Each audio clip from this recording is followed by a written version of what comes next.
Okiru. What have you been up to the past couple months, man?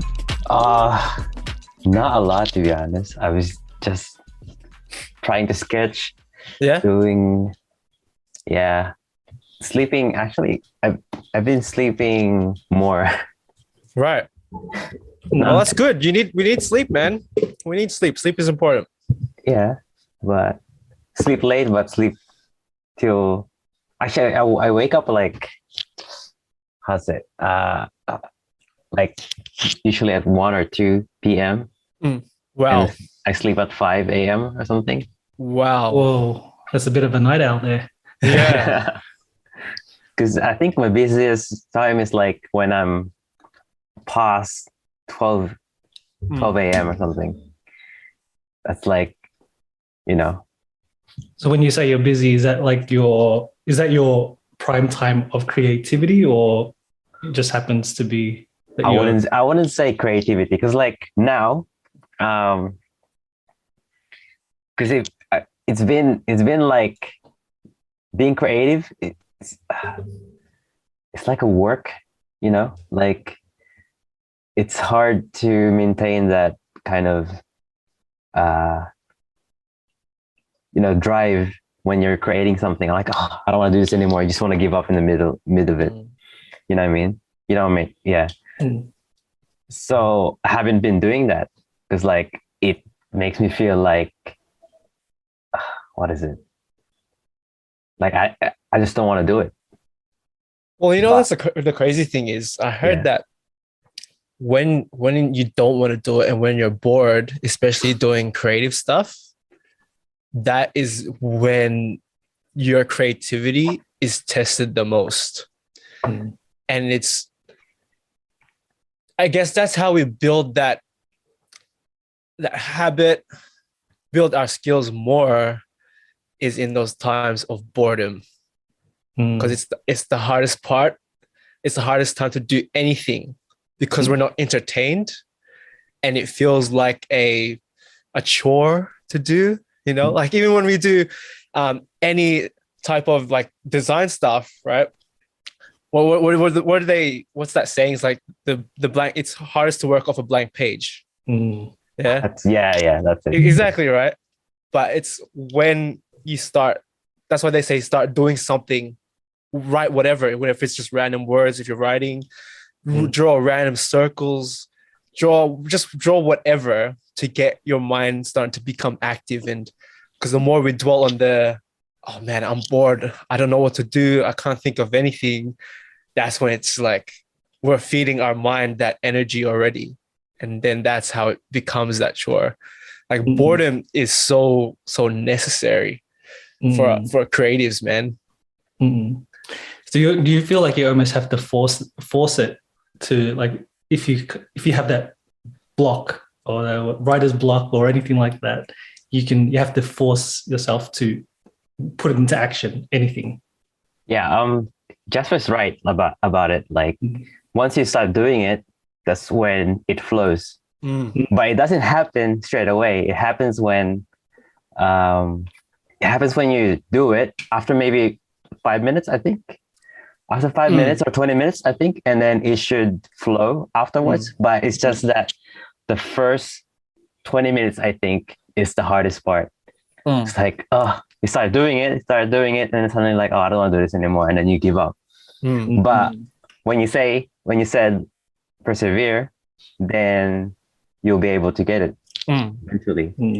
But for me, I'm like, I'm not getting paid for this anyway, so I'm like, I'll just give up. Yeah, exactly. Like, but in the end, like you have nothing. You know what I mean? Yeah, you have nothing. But when you're getting paid, I'm like, you have to do it, so you have to persevere. So you end up finishing something because you have that the end goal. But if you don't have that end goal, you don't know when you're gonna finish, and and you just give up. So why do you start doing anything creative in the first place?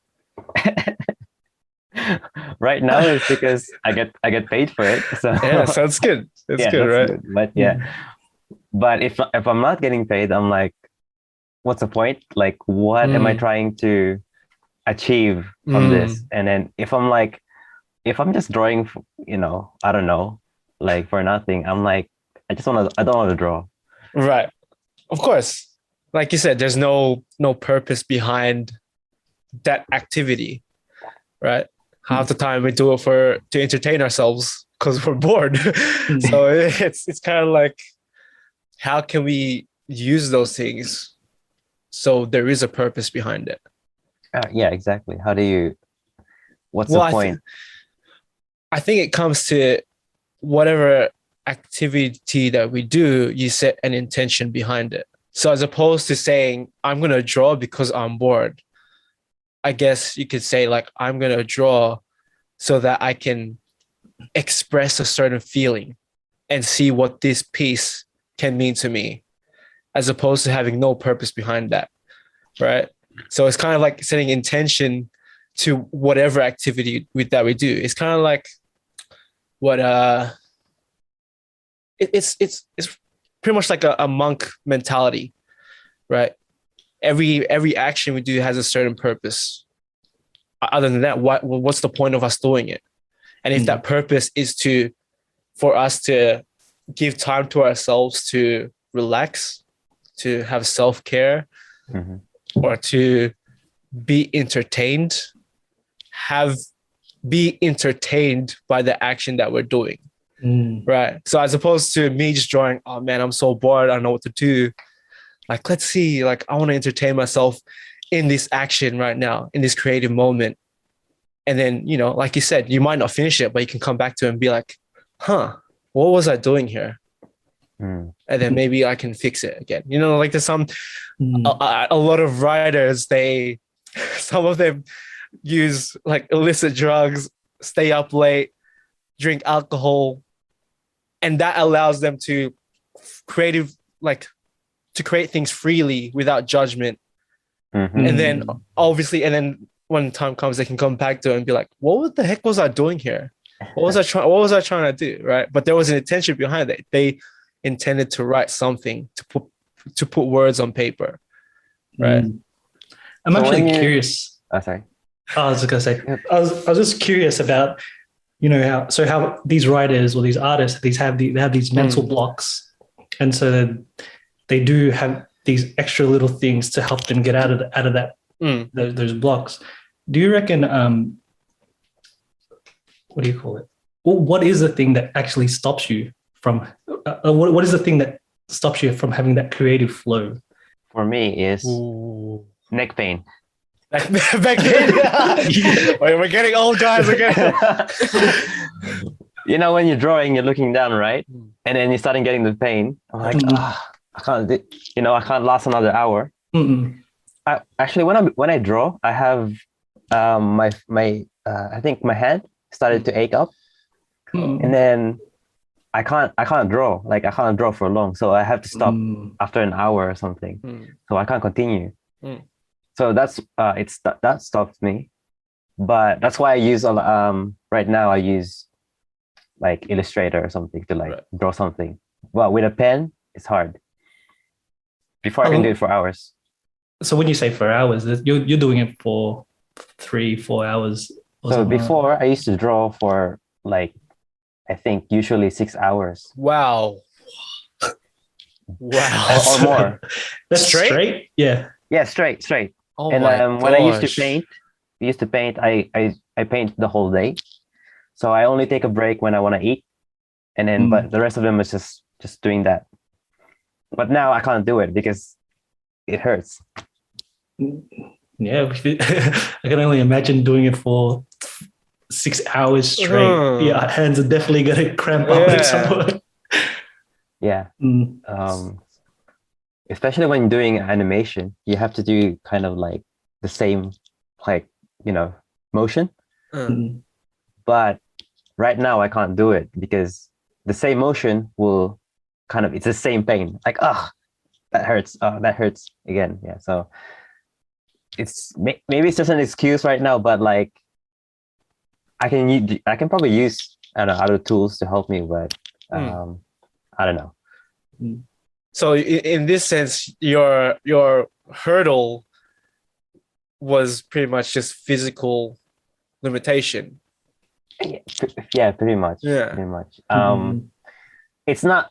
I think it's one of those things that when you're like discouraged already, the pain adds to that. Of course. Yeah. So for sure. like, For sure. Definitely. Mhm. Well, going back to what Gerald was like saying, definitely physical limitations would definitely play a part in why writer's block or any type of creative block happens. I think one main thing is we have an expectation of what we're writing that it has to always be this certain standard. And because of that certain expectation, that's what holds us. Because imagine, I know I'm guilty of this. Like when you're writing something and you read back, it's like, oh wait, that doesn't sound good. Delete everything. Yeah. And you write, and then it's like, oh wait, doesn't sound good. Delete everything, and then you end up with a blank page because you've deleted everything. Yeah. So what I've started doing is like my notes now are just like massive, just trying to write like one paragraph because it'll just be like, da da da da. Wait, that doesn't sound right, and I'll do another like, what bit from here can I take and put it back in this one, and be like, so I'm not working off an empty page. I'm working off things that I've written and then going back and forth to it, and that helps me prevent block. Like seriously, like it's I'll probably get a lot of hate for this, but block shouldn't even happen when you have a purpose in front of you, when there's a purpose and intention for something, right? It's when that purpose and intention isn't big enough and we're focused on how the feedback and outcome is going to be received. That's when that block happens, in my opinion, right? That makes because sense. of the expectation. Yeah. What do you think, Joel? Oh, well, I was going to say that I really like what you said with having, when you're doing the writing, you keep all your writing. Because I'm a victim of that, writing something and then completely erasing everything and you're starting off from the like blank page again. Exactly. You're just looking at it like, you also think to yourself, what did I write last time? Yeah. What was it that I actually wrote before, like 5 minutes ago? So having that, like, and just doing like iterations of that same thing, I really like that. That's yeah. But yeah, I agree with you. Like having that certain expectation that I need this to be perfect. Or yes. You gotta, if you feel like, I'm gonna send this to someone, it's just a draft, but I want to impress them, and like I don't want to show that I'm dumb or anything like that. Exactly. Like, oh, I'm not using the right words. I'm not using big words, or my sentence structure is like completely off. Like you have that thing that you don't want to show other people, or even yourself. You have that expectation on yourself. Yeah. So I think it's that expectation of yourself. Of course. And like, I do the same even with design stuff, like when we're doing a new design for our shirts or any logo, like what I do is I have like the one idea, and then if I make a certain change, I get so scared that it might get deleted. So I always make a copy, and it'll just be one change that happens. Like it'll be a certain scale. And I'll say, oh man, wait, I want to make this change. And I'll copy that one. And then, I'll just have a whole page of just a bunch of ideations that have minimal changes to it. But I see it there, so I prevent myself from having a blank page. And it stops me from that potential block that could happen. Right. So what you end up with is a big file. You do. It's really bad. But no, I do that too. I do the same. Yeah. I just find it better because then you just have that whole page of inspiration already, It just removes that, like what Jill said, like, oh wait, what was this one? What did I write here? Or what was the ideation from this previous design that they might have liked that I can put on this one? As opposed to me having to look back at everything and thinking and trying to remember it. That memory is out of my mind, and I can just use the file for reference, Yeah. Oh, there's one thing I do at the start. So I have a notebook, like sketchbook. Yeah. So I just scribble down what my ideas and stuff like that. And if I like something, I put it in the computer. But is that if there's nothing there, like on my note, like there's a lot of things that I can write down, right? But I think what stops me when like I'm writing this, like this is all useless. My standard for it has like changed. Before I was like, oh, this is good. But I think my standard for what I need, to move on from becomes higher. So I end up not doing it because like, oh, it's not good enough. I'm not gonna continue with this. Kind of like that thing. Yeah. And that's something not only in just creative realm. Anytime we want to raise the bar and raise the standard, one of the most difficult things is having the expectation that because I have a new level, I have to always reach this new level. And we're too afraid of it because we're so comfortable with the level before. Right? And that's, there you go. Sorry. So how okay, with your designs here, how do you know that it's ready? That's the thing. It's hard. It's kind of like a feeling, right?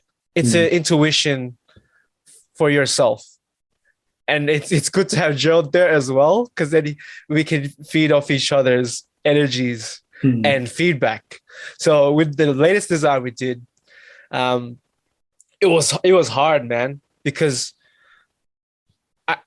I want it to be special because it is our second anniversary, and I want to still maintain that philosophy, the design philosophy that we started with, right? Have a message behind it. Don't be like overly loud. But it took like 3 weeks for me to change a specific design because I was so lost in it. I felt, man, there's something missing here. We need to add something. I just couldn't figure it out. And every time I was adding things and I was like, this doesn't seem right. Nothing's adding up. And only recently, when I went back to it and reflected on it and I found some inspiration, I finally made the design. I could feel it. This is done. But the thing is, we can always do something better. We can always want to add something more to something. But the more we think about that and have nothing to deliver, we're not going to get there. Right? Yeah. That's like the iPhone. It's constantly being updated. You have constant updates to it. It's never ending. It's a never ending cycle. But that's something we can always continue on. Like design logos, you can change that as well. But at some point, you're just going to have to deliver something. But whatever you do, just take pride in it and be happy of what you achieved. Obviously, you're not going to deliver something if you're not happy with it, right? That's why when we had that design, it was ready. We were satisfied with it, but we weren't happy about it. That's why we had to. It pushed us back a while because we had to make those changes. Yeah, and you kind of know when it happens. Oh, for me, because Jasper was the one that's designing. But when I saw it, you know how you have that feeling like, oh, this is ready, man. This is ready. Yeah, it's like, yeah. I guess it depends on what perspective, or like if you're the designer. Because if you're the designer, you always want you have this pursuit of perfection. Well, because obviously, like you can't ever achieve perfection, especially with art, where it's so subjective. But from like looking as an outsider from the design perspective, I'm like, yeah, this is it. This is ready, man. Exactly. You just have to have that feeling and intuition with it. Yeah, that's true. What about yourself, Josh? How do you know when something's ready with your art pieces? Well, usually I would have a deadline. So I would set myself a deadline when to finish something. So sometimes I'm not happy with it, but it's like, because this is a deadline, this is the best I can do with that deadline. And then that's what I'm going to deliver. it's not always perfect, but at least I know. But I know in the future I can like improve it or anything like that. But for now, for me, that's it. Like I would stop myself from, especially when I'm doing like artwork and stuff, because there's no rules where you should stop. It's just that Exactly. if you want to spend more time to it and make it better, you can, but you don't have to, because like you just have to step back and like it never ends. Like you can keep going to it if you want, but if you don't stop, it's not going to be finished. So I just tell myself, okay, like don't mind the mistakes, just focus on what's there. And if people criticize it, like take it, and then you just move on from it. Make another one better. Don't make the same mistakes, but at least you're done with that. You can start with another project. Interesting. So I'm never finished, to be honest. Yeah. Yeah. Very interesting. Artwork is never finished. That's all you're saying? Artwork is never. Yeah, like design, artwork, because there's always, like you said, there's always, you can improve on, right? So it's never finished. What's your definition of finish? Is it perfection or what? What is it? When something's finished. Yeah, I don't know. When something is finished in terms of artwork. I don't think you can define, because it's not like a linear. It's not a linear thing where you, I don't know, building a house or something, or even that. I don't know. Filling up this cup of water. I know it's finished when it hits the top. It's not. Yeah. Yeah, that's true. There's like no absolute finish point for creative things, right? Because you could, with a painting, you could always make, I should have added this little touch there. I could always add this little bit here. It's gonna take you forever, right? Huh? It's gonna take you forever. Exactly. Yeah. That's why I think it's an intuition. It's a feeling when we believe. I think it's done. Obviously, we could, like we said, we could keep adding to it, but once you feel it, you just know for yourself. You know for yourself it's completed. I think it's more that if you're satisfied with it, you're done. Yeah. It's not like, if other people are, satisfied with it. Because sometimes when I'm not finished yet, and then they say, that looks good already. I'm like, no, it's not. Yeah. I'm not finished yet. Exactly. Because you know in yourself when it's done. Yeah. You're not satisfied with it. Like, exactly. So it's that satisfaction. That's, I guess, what we're trying to achieve, right? As creatives. Yeah. What do you call that? Like there's a gap, no, not a gap, but like not a moment. A period in like creating something. Forgot the word for it. Despair. Sorry, a period of despair. Right. Artists, yeah. It's that it's after the start, in the middle. It's in the middle. The valley of despair. So the period of despair, yeah. Yeah. So it's like before you finish and like in the middle. That's the period. It's like when you're like want to give up. Because it doesn't look good. It doesn't, it's not what you expect. And then you just want to give up and want to throw it in the bin. That part. Yeah. Have you had that?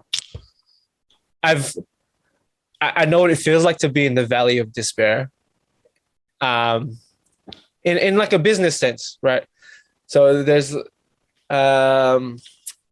it's like that graph. It's kind of like this. It's like that. You get the what's it called? What do they call it? The uninformed optimism of things, and you just keep doing things like with such high energy, and then you as the work comes, you kind of like dip in that motivation, and you get to the valley, and that's where it's like such a dark place, and it's just, I want to quit, I want to give up on this. And then you start to come up and you get informed optimism when you start to find that change, and you start to understand, wow, this is so much harder than I thought. I have to put more effort and work than I realized. And then you go to your success, your achievement, the feelings that it's a whole journey, right? We Yeah, all yeah. experience this, but it's something we all have to experience. Sometimes it's sad is when people quit at that valley and they don't allow for that breakthrough moment to happen. Does that valley of despair only happen, as Josh was saying, at the middle to end section? Can it happen at the very start? Does it? Well, why would it happen at the very start? Because I don't think it happened at the start because you're like, okay, I'm going, you have momentum. Right? I think what it could be is that this valley will come and go. You as you journey, it'll go like this. It'll go up and down and up and then back down. Like it's just such it's peaks and valleys of life with everything, But it's what we learn in those times of being in the valley that allows us to get stronger. Right? That's why I love that the question, is can we really achieve growth through suffering? And I personally do believe like suffering it's something we have to go through. We can't avoid that. It'll happen in our lives no matter what. Yeah. Yeah. That struggle, that suffering. Exactly. I like to see it as we either choose the suffering or the suffering chooses us.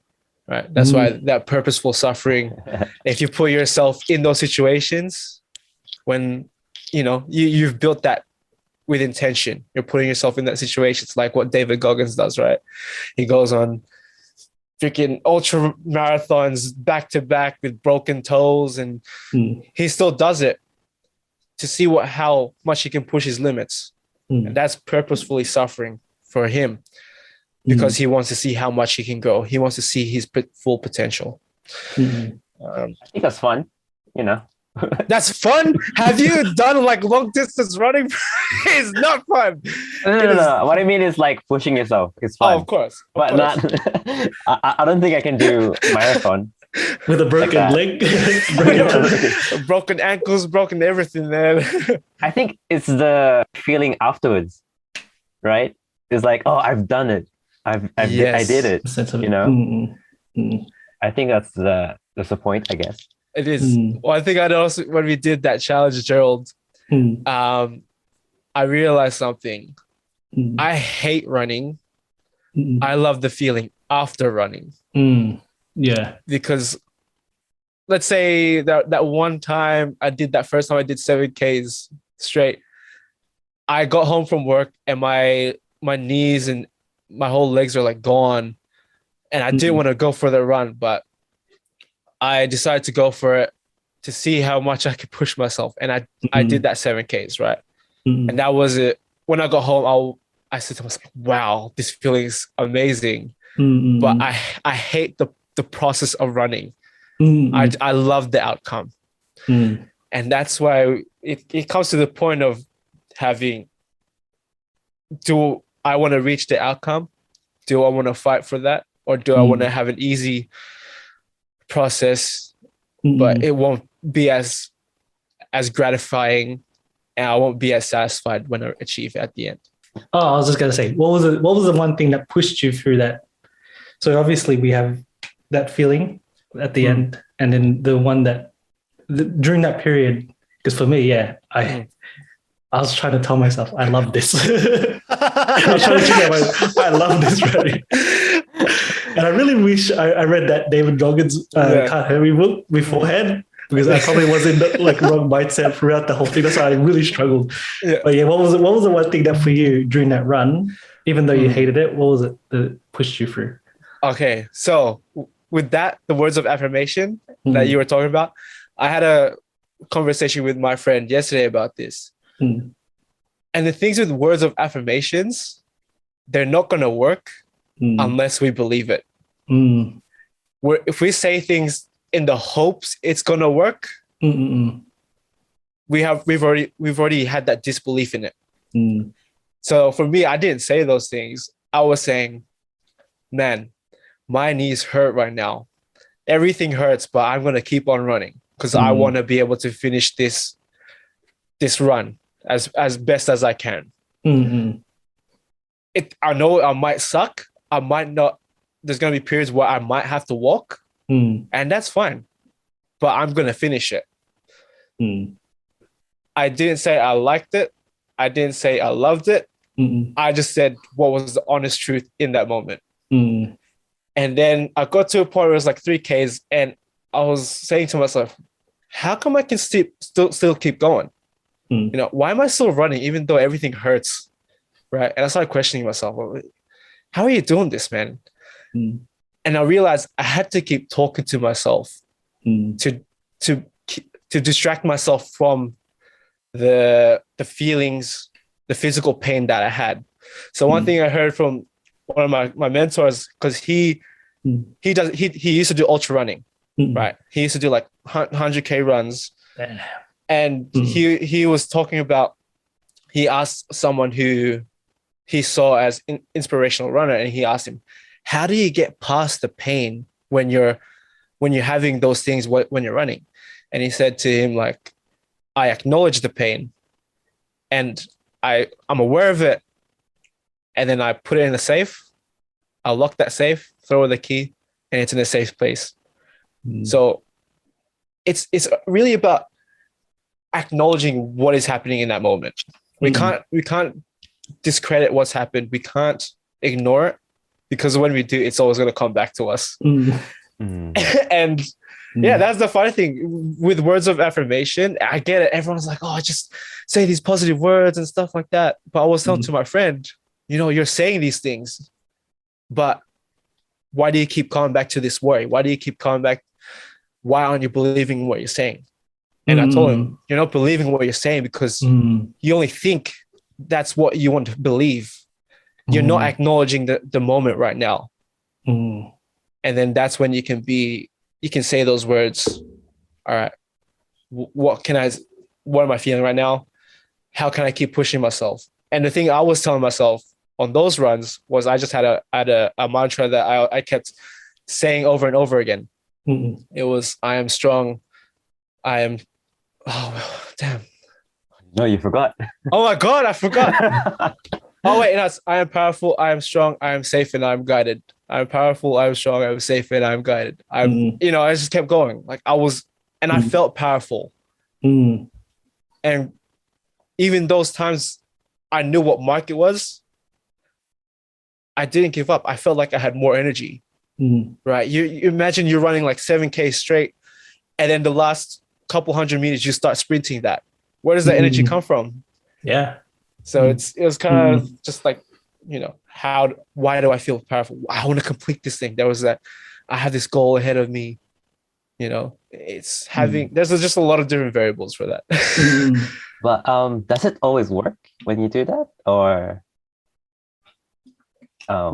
well,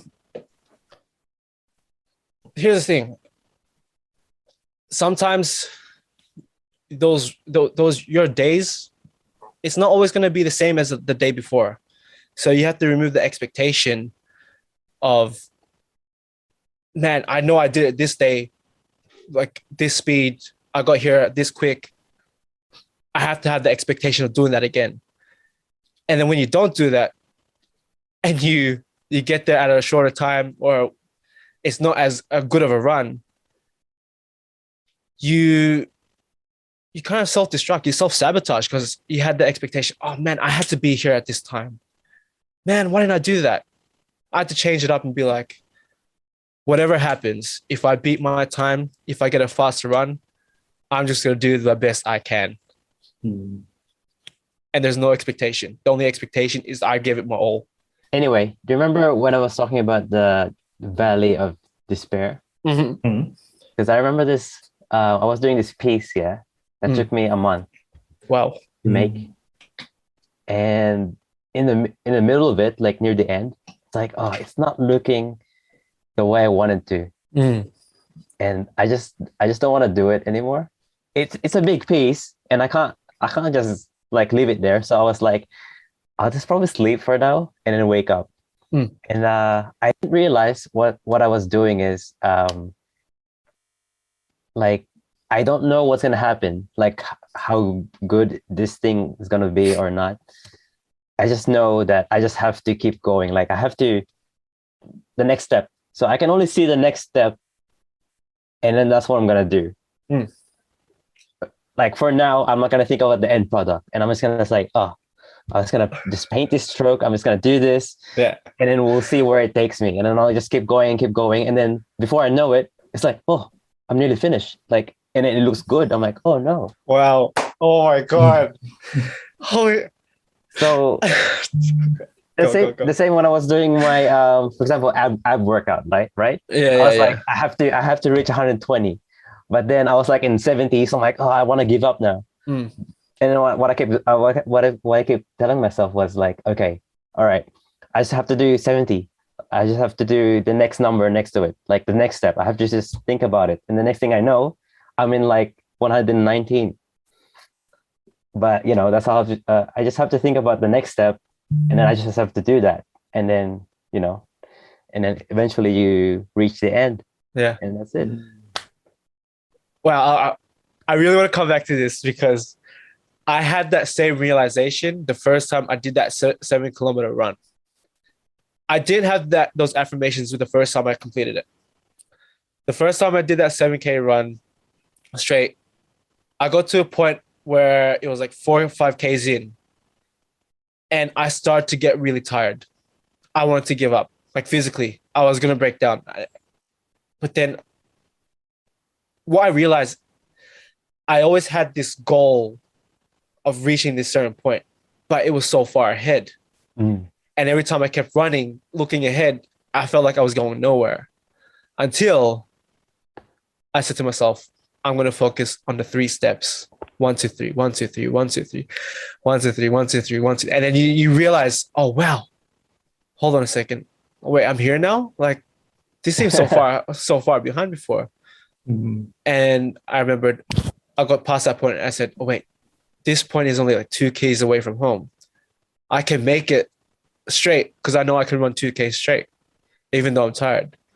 So my focus at that point was focus on the 1, 2, 3, 1, 2, 3, 1, 2, 3, 1, 2, 3. And every so often I'd look up to see how far I am. And then I'd go back to the small steps. 1, 2, 3, 1, 2, 3. And you look up again. All right, it's still far. All right, keep going, 1, 2. That's when I realized focusing on the small things that have no significant value right now, done consistently over time, will eventually get us to the goal. Because of those times when I was thinking about, I got to get from here to there, man, that's so far away. There's no way I can do that. But when I start to break it down, I can do 1, 2, 3 at a time. 1, 2, 3. That's when I realized, wow, I can do this.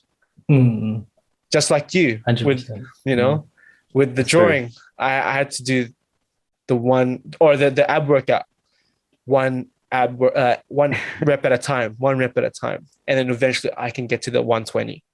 That's actually how I break down my projects, to be honest.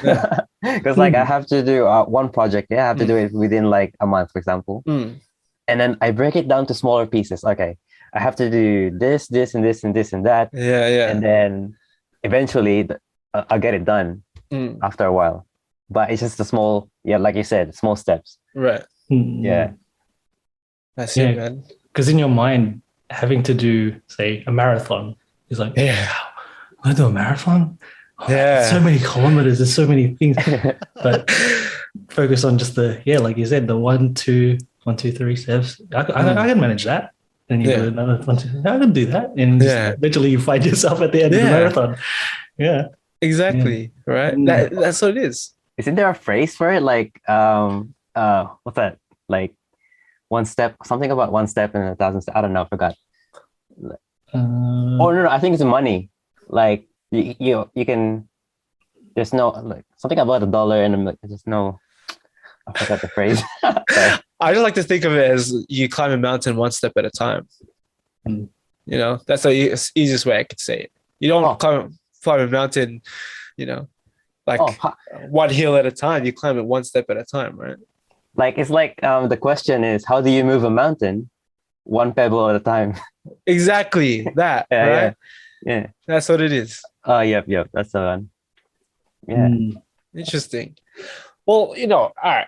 What about you, Joe? How do you get yourself out of those times when you're feeling in the valley of despair? Yeah, when you were saying it and you were mentioning it to be at the end.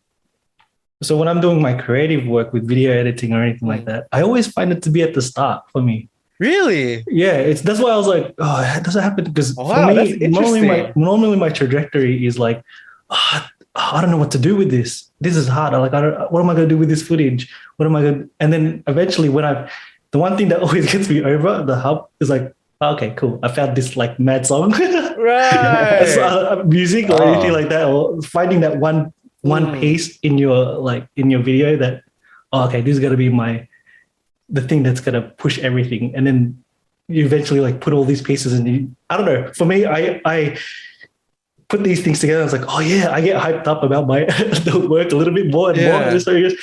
So it's the very start for me that I'm just like, I can't figure out what exactly I'm gonna do with this. Yeah. I think go this direction. Yeah, I think I know what you mean about the start. Because when I do my video editing as well, it's the start that is the most the hardest to get. After the song, after you find a bomb song, then it's good. But why do you think that is? Why do you think that is? Because from this sense, the way I was thinking it, because it's a different kind of format for creation.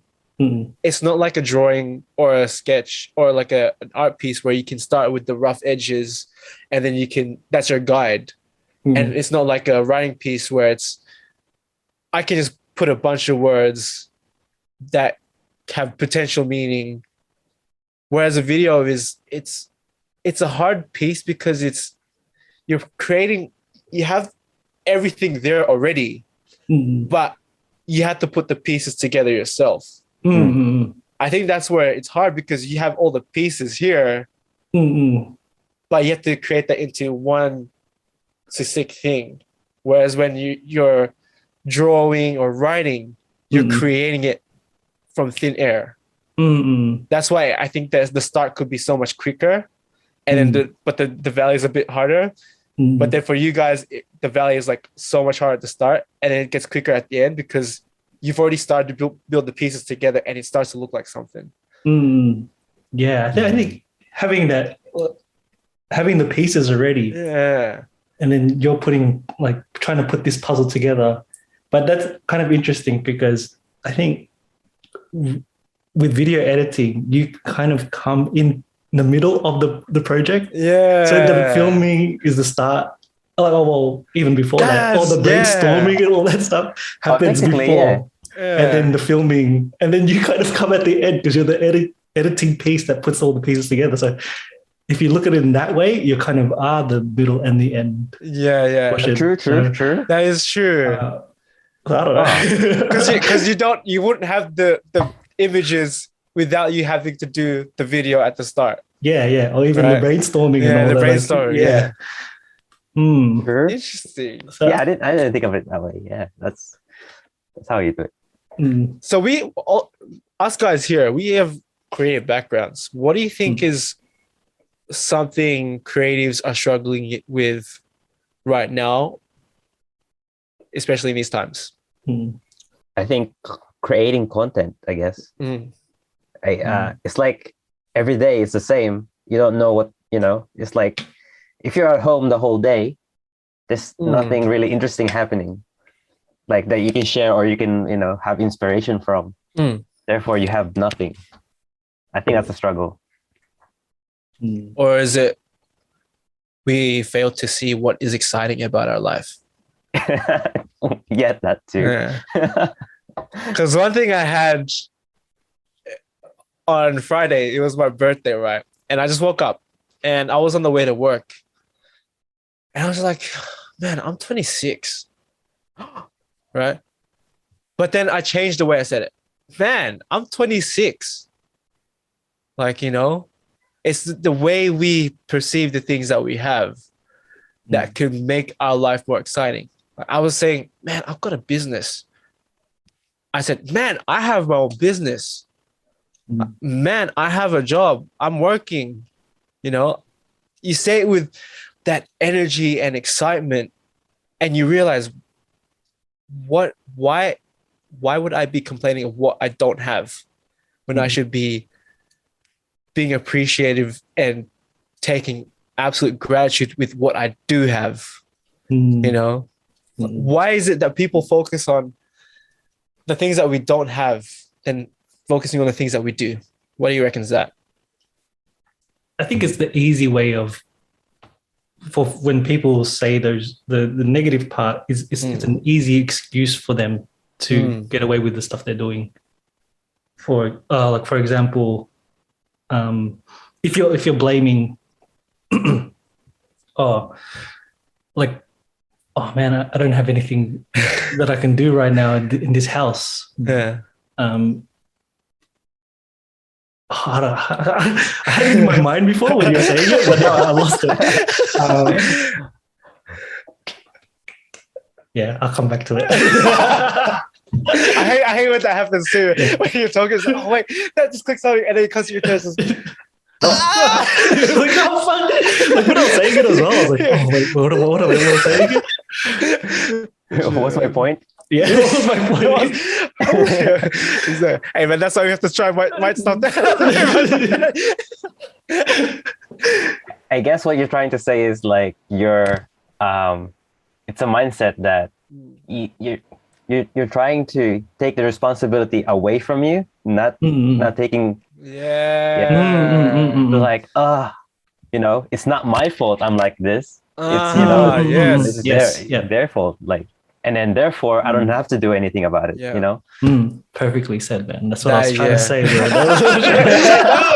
Yes. No, but yeah, it's being a victim of our circumstance, right? No matter how justified it is, how valid our excuse is, like, what's that saying? Success doesn't care about the validity of our excuses, no matter how valid they are. Success, winning, it doesn't care. It doesn't care about what is happening in your life. If you really want it, it's the hard truth. If you really want it, you're gonna remove excuses from that.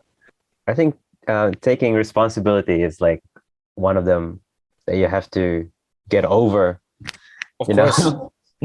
From being a victim, you have to take responsibility from it for your own situation. Exactly. Or else nothing would happen. I guess that's so. If you really want to do something, it's something that when you're a child, you expect your parents to fix everything for you, right? But you're an adult now, so you just have to do it yourself, and no one's gonna do it for you. Exactly.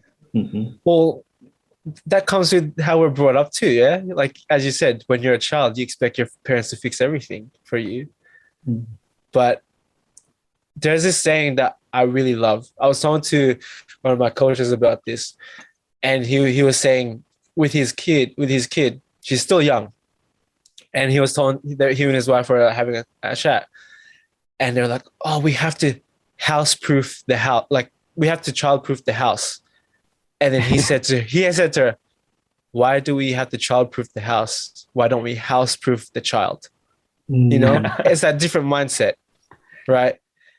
As opposed to when his child is young, he's already developing the idea, I'm going to make you a responsible person for your actions.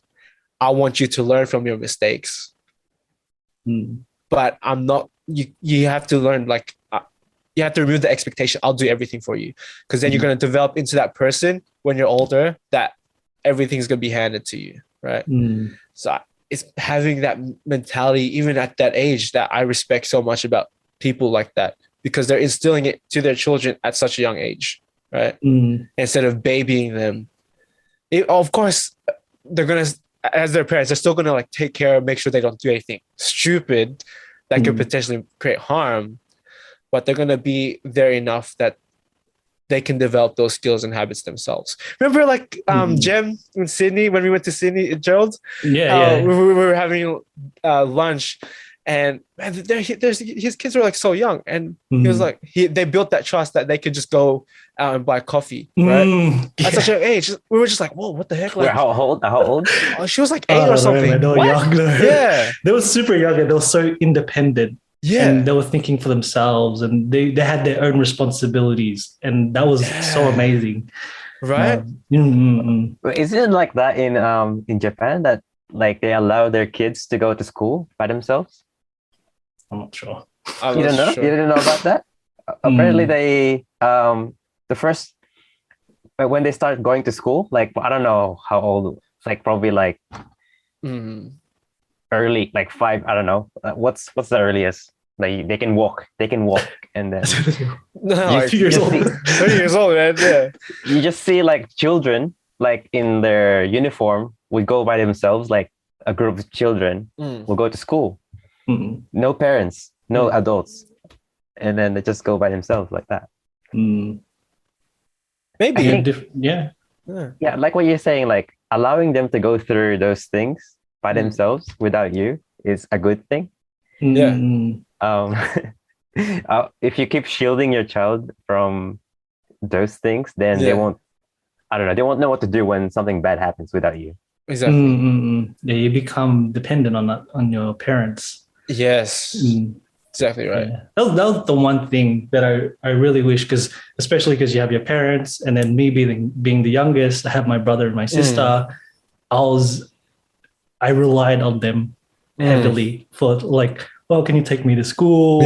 Or like I had my brother and stuff, like, oh, can you talk to them? Can you ask them this? I'll ask them to ask another person. Like, and the worst thing is they always agreed. They always like, yeah, okay, yeah, I'll do it. Yeah. Or even if they were fighting against it, they'll eventually like cave in and do it. And that was like one of my things that I wish that I was more independent in that way. That they just go, no, do it yourself. And I was like, okay, I'll learn how to do it. And it was only until my sister moved out, and then my brother went to Philippines, and then I was like at this age, and I'm like, oh man, I have to be dependent now. I have to be like, and then I started learning all these things like the hard way, like, oh my gosh, I have to like, So if you can teach your kid, even though how hard it is for like parents, because obviously they want to show their affection and like, oh, I care for my child, I'm going to do everything for them. If they can get out of that mentality and help them in another way, that's more, I think, beneficial for them in the future, then I think they'll grow so much more further, and and be able to be more dependent and deal with situations in their life in the future a lot better. Yeah, for sure. There's this one line I heard I always try to remember now, is don't prepare the path for your children, prepare your children for the path. And it's kind of like, that makes so much sense, right? How many phrases do you know? Hey man, I don't know a lot. I just try to remember things. I do my best. But it stood out to me after hearing that, right? Like, we should be preparing our children for the path, not preparing it for them, because that is what makes them dependent on us, right? So it's about just giving them skills, teaching them things that they could use, so that when they go on their own journey, you have that trust that they can become independent, right? But at the same time, we ourselves don't have kids, so it's we're talking out of our asses right now, and we're just learning from people who have proven those things, right? Well, that's how we learn. I think it makes sense if you have someone under you, like for example, like a younger brother, or probably a friend, like that looks up to you or something like that.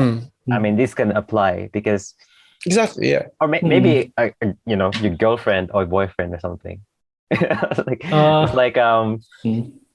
what I mean by that is like, when there's a stigma, if you love someone, then you shouldn't, like, you should protect them, something like that. Like if you're the man, and you have to protect your woman or something like that.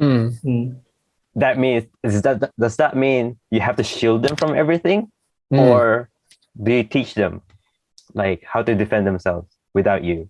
Like, are you preparing them without you, or especially when you have a partner, right? Right. Like when you're together, right? But are you always gonna be there for them all the time? True. It depends on the situation. Yeah. Is it a physical thing? Hey, pump for yourself, man. You got this, man. You got this. You don't even, sometimes you have to grow together, yeah? You have to grow.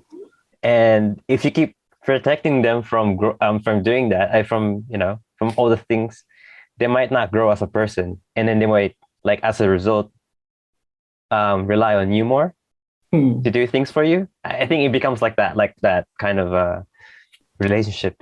Well, I guess it comes to the question, what is the purpose of a relationship? 2 is better than 1. Is it? Huh? Is it? Yeah. Most times, yeah. Most times. Okay, like, I think as human beings, we are social creatures, and as social creatures, it's one of our need to be in a relationship. If not, we're gonna lose our minds. I think it's one of our needs to be in a relationship. Like, what's the purpose of a relationship is for our well-being. And if we don't have that, we're gonna be, we're gonna go crazy.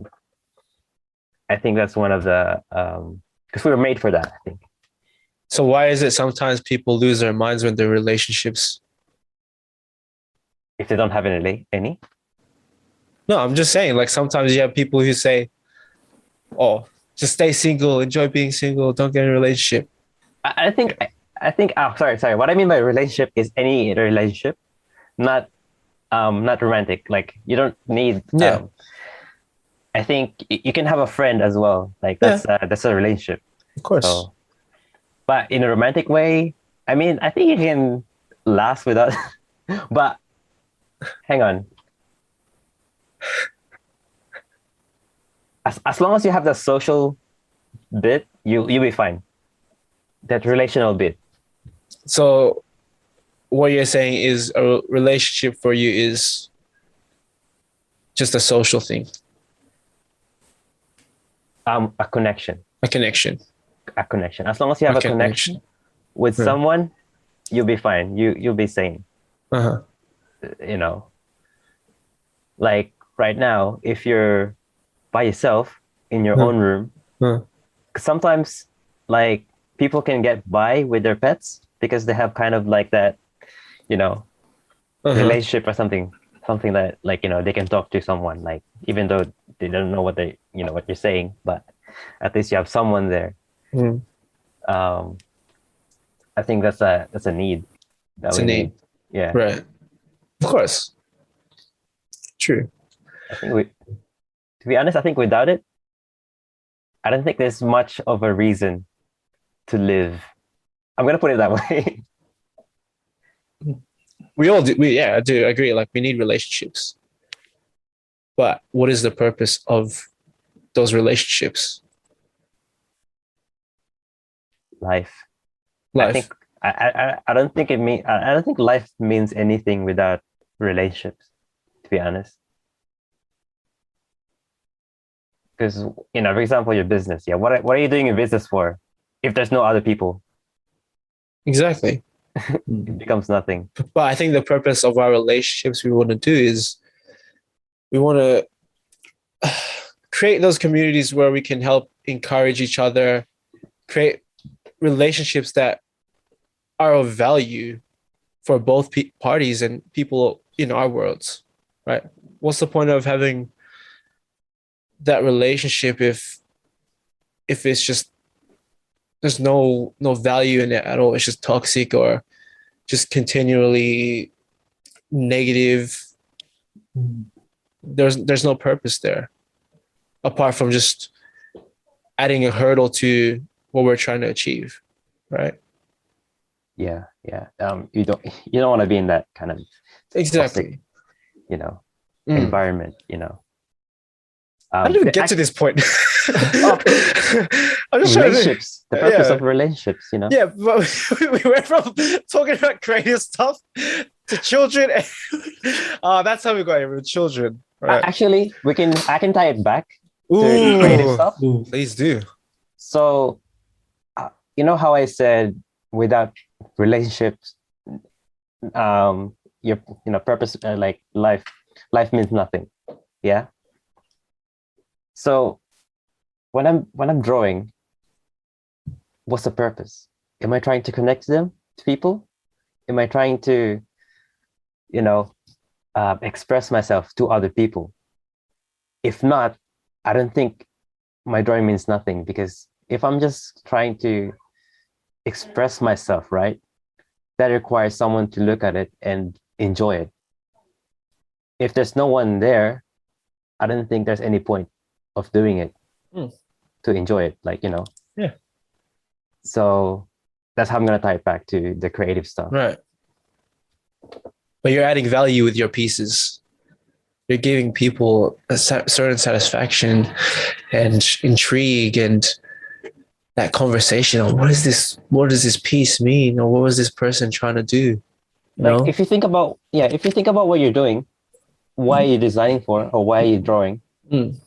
Is it ultimately because of it's for people, for relationships? Exactly. Yeah. Bottom line. So I'm just like bottom line. Is it? So I'm of course. I'm asking you that. Yeah, it's to provide value to other people. Sorry, my voice. It's to provide this message, this value to other people when they see this design, they see this thing that we're trying to create. The hopes is that they see this message and it uplifts them. It tells them, these things are possible for them as well when they're having these doubts. And I guess it just depends on what we want to try to express, right? Exactly. Yeah, like we want to connect. Sorry, the final product is we want to connect. Yes. Eventually, yeah. Yeah. Like, have you watched a movie where you kind of like, oh, that's me right now, when you're watching a movie or reading something? You're connecting with them, with the creator. Exactly. Yeah. So I think that's really, beautiful in a way.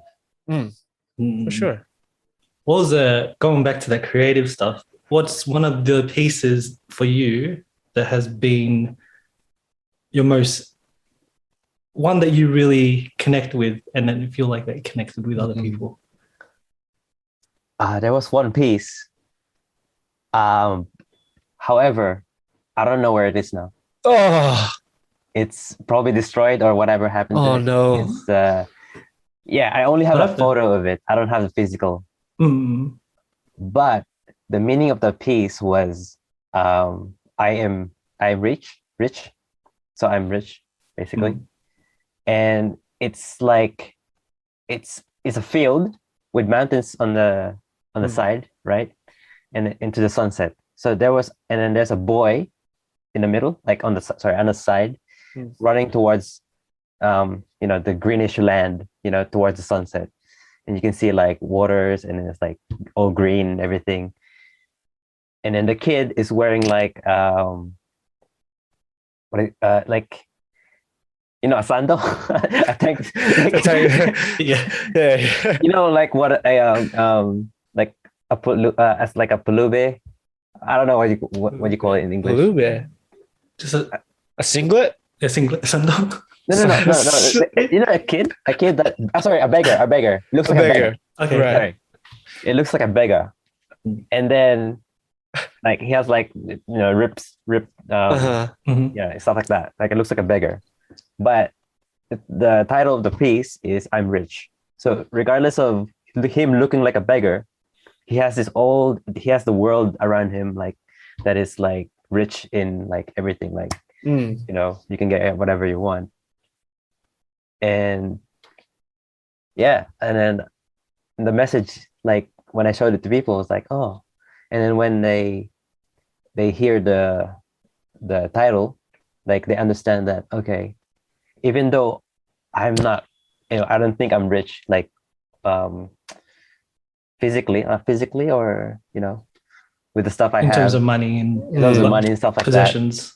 I'm rich because like everything is provided for us by God, you know, stuff like that. Mm-mm. And yeah, and then I don't have that piece anymore, sadly. Just NFT it, bro. NFT, bro. Just NFT your photo. Yeah, no, this is the only photo I have. Like, yeah. That's, I guess we can be rich in many different ways. Yeah. That's like that's, you know, it's open to interpretation. Like they can interpret how, you know, rich they want to be. Oh, what happened to the piece? You said it could possibly be in a fire, and yeah. Yeah, no, I don't know where it is now. So Okay. I've entered it to like some like other like competitions and stuff. I always get like a technical award or something because it looks nice and stuff. Yeah, but I don't Nice. have it. Wow. What was the inspiration for you to do that piece? I was in a low, like brokenhearted and stuff. You know, coming back to that, like brokenness, like brokenhearted, like the pain, it's actually a good motivator to make something. It's like, you know, you're in pain, like someone is in pain when they're like doing something and then like doing it well or something, like, because, you know, do we have to be in that place to be that productive? No. Sometimes circumstance, we don't we don't have control of that, right? Yeah. It's what we do in those situations that can help us get through it. And sometimes it could be making art, making music, you know, exercise, writing. There's so many different things that we use and utilize that energy towards something greater, right? It's unfortunate we experience those things, but in the end, it's what we can do after those things happen. I think it's a blessing in disguise. Those painful, you know, periods, I guess, because in the end, you know, you're better. Right. When I heard that question, it goes back to, can you be a good artist without the struggle or the pain? And I wonder if there's any good artists out there that have gone through, like have created this like a masterpiece. I don't know how you define a masterpiece, but yeah, like, in definition, like, but is there any good artists out there that have created something without having any pain or struggle or anything like that? I think there is. I want to believe so. I like to believe it, but out of all the most famous artists and people who do create those pieces, they're so meaningful because you can feel the emotion in what they've done, and it feels absolutely genuine. You know, it's sad. I really think what defines an artist is pain, to be honest. Really? Yeah. I think without it, it's not much of an expression you can have. Not deep, at least. Because pain makes it deeper, what you create, and makes it have roots, you know, to people's hearts. Because everyone feels pain, and pain is one of the things that people like relate to. Like, because if you express happiness, people who are happy and, you know, carefree and like stuff like that will, you know, relate to it, but everyone, like an adult, right, would see like, you know, that's only for kids, you know, like flowers, you know, sunshine and stuff like that. Kids would know that, but not adults.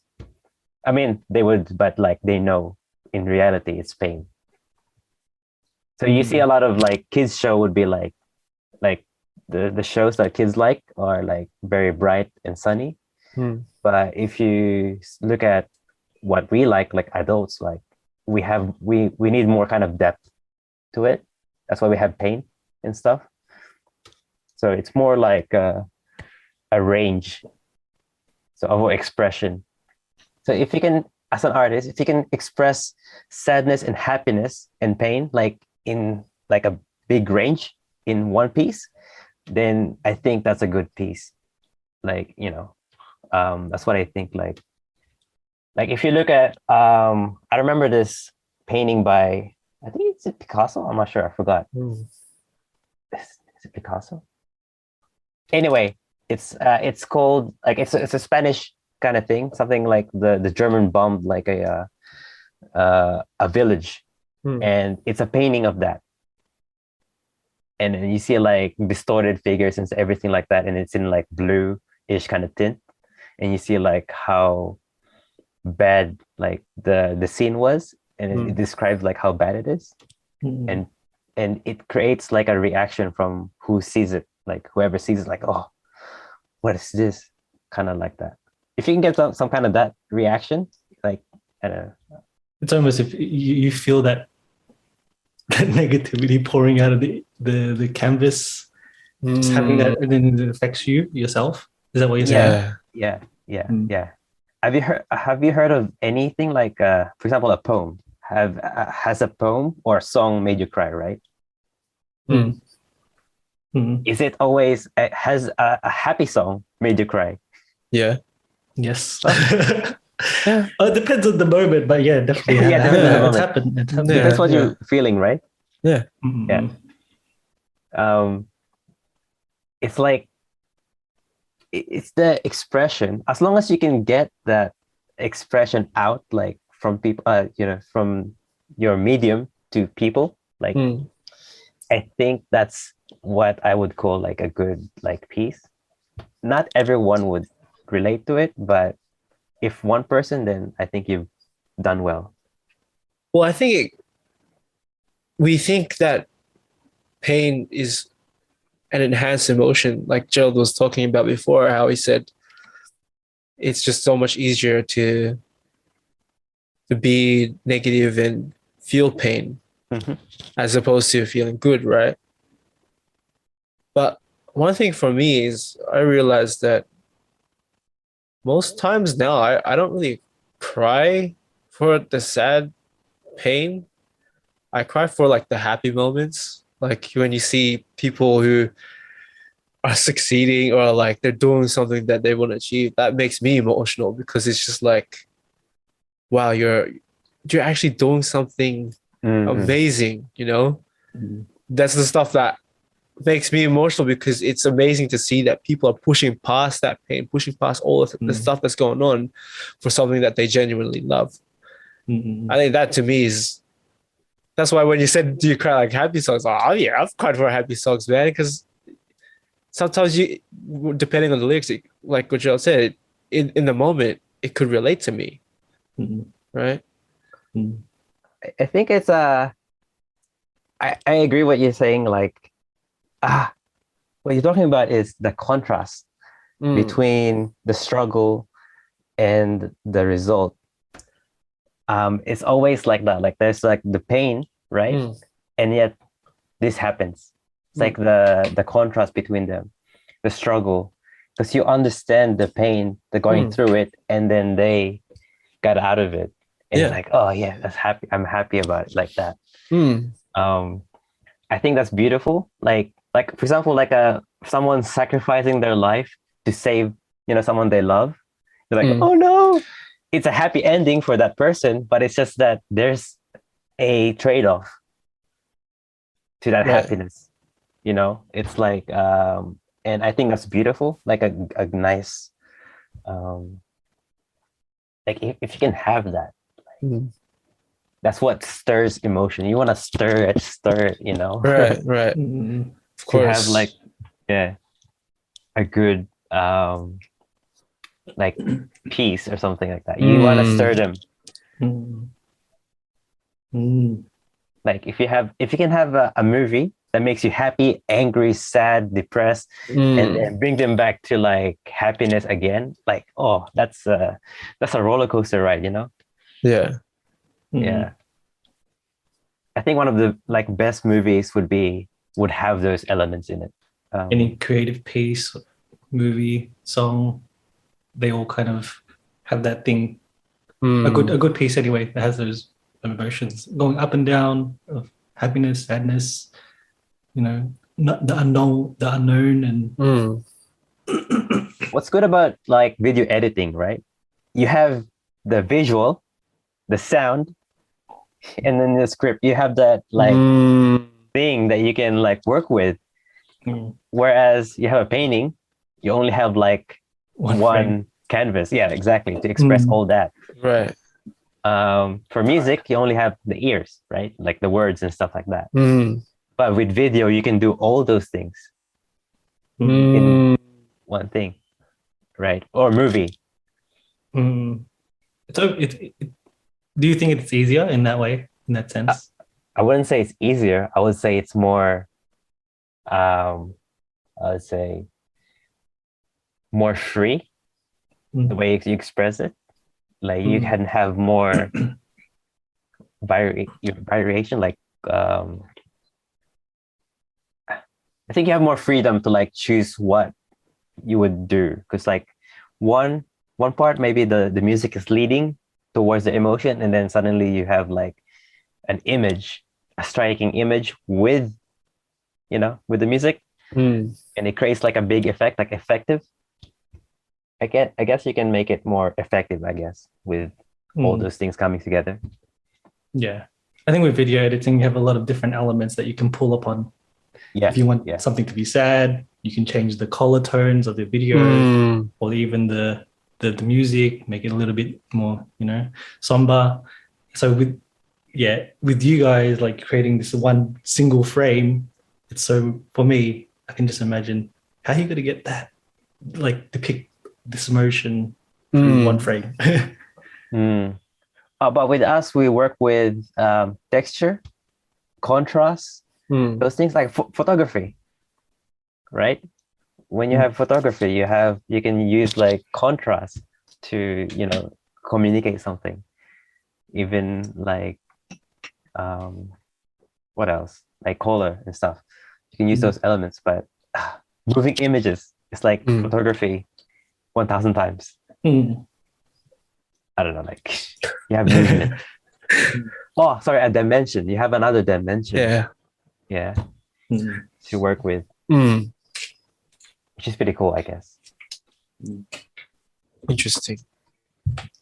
But in the end, you're without people watching it, it's meaningless. True. That's a sad reality, right? We need people. We need people for our pieces. Oh, is there a thing that we don't need people for? Or do we always need people? There's not the answer, but I was actually, when you guys were talking about having relationships and how it's needed, what about those people that do live in isolations? Yeah. For like on purpose, they want to move away from everyone. Everyone for them is. There's no reason to have people around. I can live my life sustainably. Have my own farm. I have all this. Blah blah blah. I was thinking about those people. Like, hey, what are they? Because if they don't have a relationship with other people and then they're by themselves, what's their purpose? What's their meaning? Like, because you said there's no real point living. Yeah. If you don't have that. Well, I think what we don't realize with relationships, the most important relationship that we need to have is not with other people, it's with ourselves. Because imagine if you go into a relationship with another person and you don't have that relationship with yourself, how are you going to make things work, man? Eventually that we all need our own time to develop ourselves, right? And why is that? Because our relationship with ourselves has become dependent on someone else. I guess that's why they always say, focus on yourself, do things for yourself. How do we do that? How do we build a relationship for ourselves? Like we always think of a relationship, it's with someone else, right? When someone says relationship, you instantly think it's with someone else, right? We never think it's my relationship with me, with who I am. That's the thing that all of us need to develop and focus on at some point. And that's the way I see with relationships with another person. It's about both of you still being independent individuals, but building each other and making each other better, and not being this one-sided thing. I'm going to get into a relationship because I'm helping this person become their best selves. It's a journey for both of you to become better, but just knowing that you have someone there by your side who's going to be supportive of you and what you're doing. That's the way I see relationships. So I guess the question is, how do we build that relationship with ourselves? First of all, I ask people who wants to be in a relationship, right? I ask them, would you marry yourself? And they'll be like, I don't know, I don't like myself. You know, like those kind of answers. Like, you know, if you don't like yourself, then how is that other person gonna see a value in you if you don't even value yourself? Stuff like that. Like you get those kind of answers, especially from younger people, because they don't really know themselves. I feel like an old person, but anyway, I still don't know myself fully. But when you have that understanding that you have to kind of accept who you are first, and then you'll be able to know what you can you can do apart from you finding yourself in another person, and then when the person is gone, you lose yourself again. Exactly. Yeah. I think it's having those moments by yourself and being really truthful to yourself. And like you said, Josh, like knowing these are the things that about me that I have to accept, but also these are the things that are about me, but do I wish to change these things that are going to make me better? It's having that time alone and then thinking to yourself, you have to really dig deep. Why am I this way? Why do I act this? Why do I have this certain fear about this certain thing? Is it because of this, blah, blah, blah, and then, just being truthful with yourself, because I'm reading that David Goggins book, like, if the way you're like your education, you don't feel like you've done enough, tell yourself that you are dumb, like, or tell yourself that you're not as smart as you believe you are. So what are you going to do? But what are you going to do about it? And, exactly. Yeah. Well, that's taking responsibility, right? For yourself. And what is that? I was gonna say something, but I forgot. Man, one thing I realized, I swear with that running challenge, I had so much time with myself, being alone.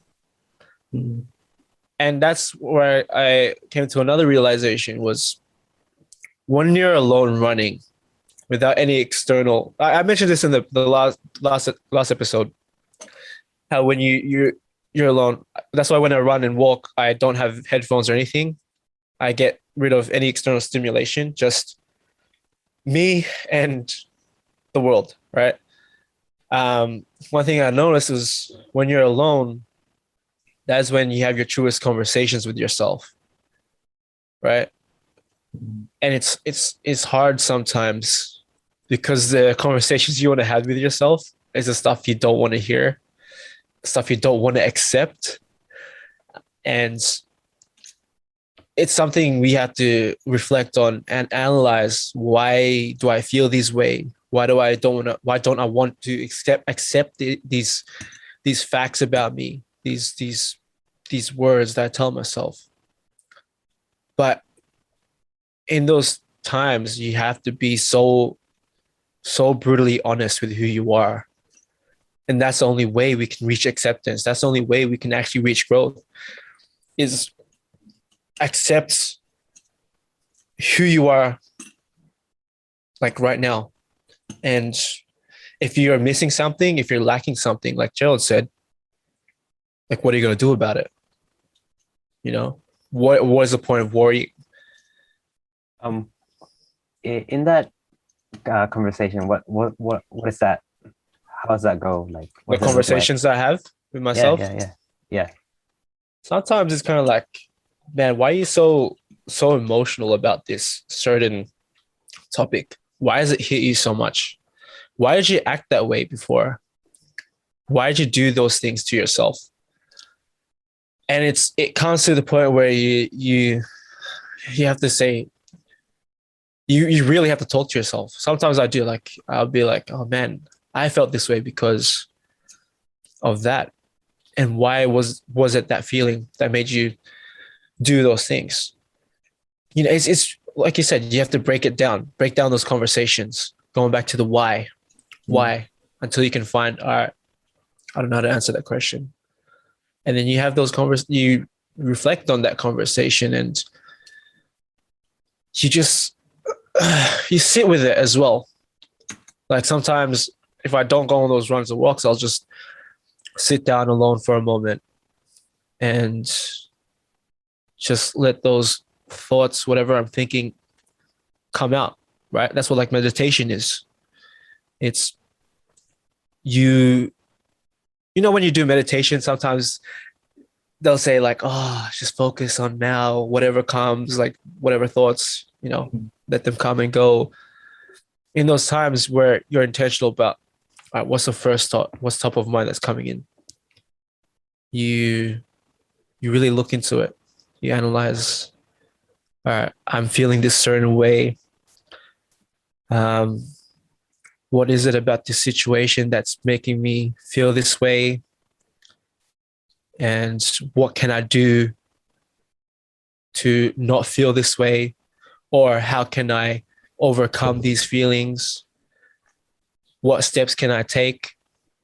What can I do right now? It's very reflective. It's just deep introspection on who you are and what you've been doing, you know? Mm-hmm. Or it could be a conversation like, yeah, you got this, you know, let's go. Like, we're going to win, you know, like the conversation just varies. No, it's like, I'm just gonna say like it comes down to like your self-awareness about yourself. Exactly. Have you had those conversations with yourself, Josh? Yeah, all the time. I just talk to myself saying like, for example, like if I'm doing a painting, for example, or a drawing or something, I would ask myself, what am I doing? What is this for? And who am I doing this for? And is it worth it to do it? Yeah, I have it all the time. I think there's never a day that I didn't talk to myself. Like, for example, I'm working on a problem, right? I would ask myself, okay, how am I gonna do this? And then I would have like different solutions. Like he would have different solutions. I'm like, I'll just speak from that. Like, oh yeah, how about this? No, how about this? Oh, how about this? No, you can't do that because of this. Oh, you can't do that because of that. So I'm pretty much like bouncing ideas with myself for a solution. But do you think there's a difference between talking to yourself and talking to yourself about yourself? Does that make sense? So like, what do you mean like, like, why am I feeling this way kind of thing? What I'm talking about is when you're talking about yourself to yourself about yourself is, I don't know, like talking about who am I as a person? What are my weaknesses? What are my strengths? What are the things that make me who I am? Do you ever have those conversations with yourself in that sense? I think those kind of conversations happens when like I'm not sure whether if I had that kind of conversation. Well, have you ever been like intentional about having that conversation? Like, who So- am I? No, I mean like when I say I sit alone, in those times, I set that time aside to be intentional about me and the conversation I'm having, as opposed to having a conversation because I'm doing something. Have you ever been just set time aside for yourself? Just you, nothing else. Yeah, when I'm Like prayer or anything. yeah, Because but prayer is a sort of meditation as well, you know?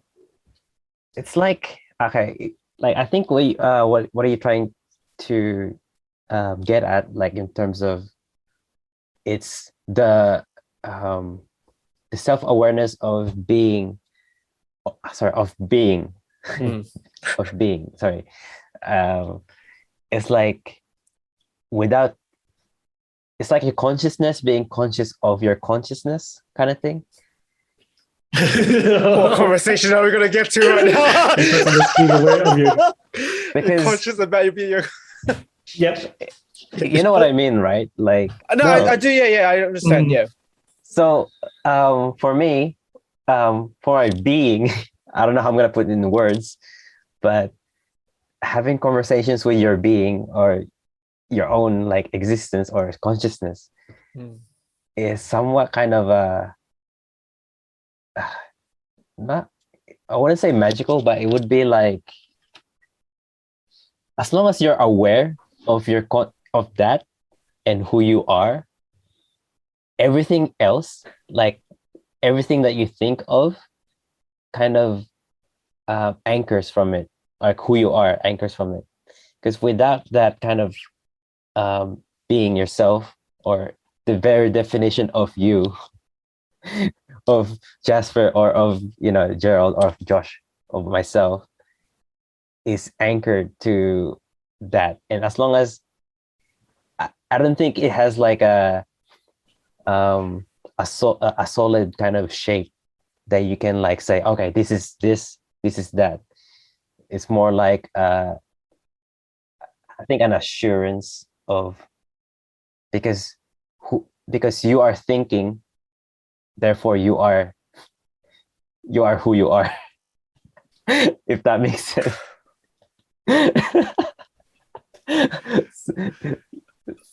Sorry, like is this My mind my is brain, not quick. My mind, my brain's fried. My mind was not quick enough to pick up what you're saying, bro. I'm trying to think about it. I do understand where you're coming from, but I believe there's a difference when you're intentional about your conscious thoughts.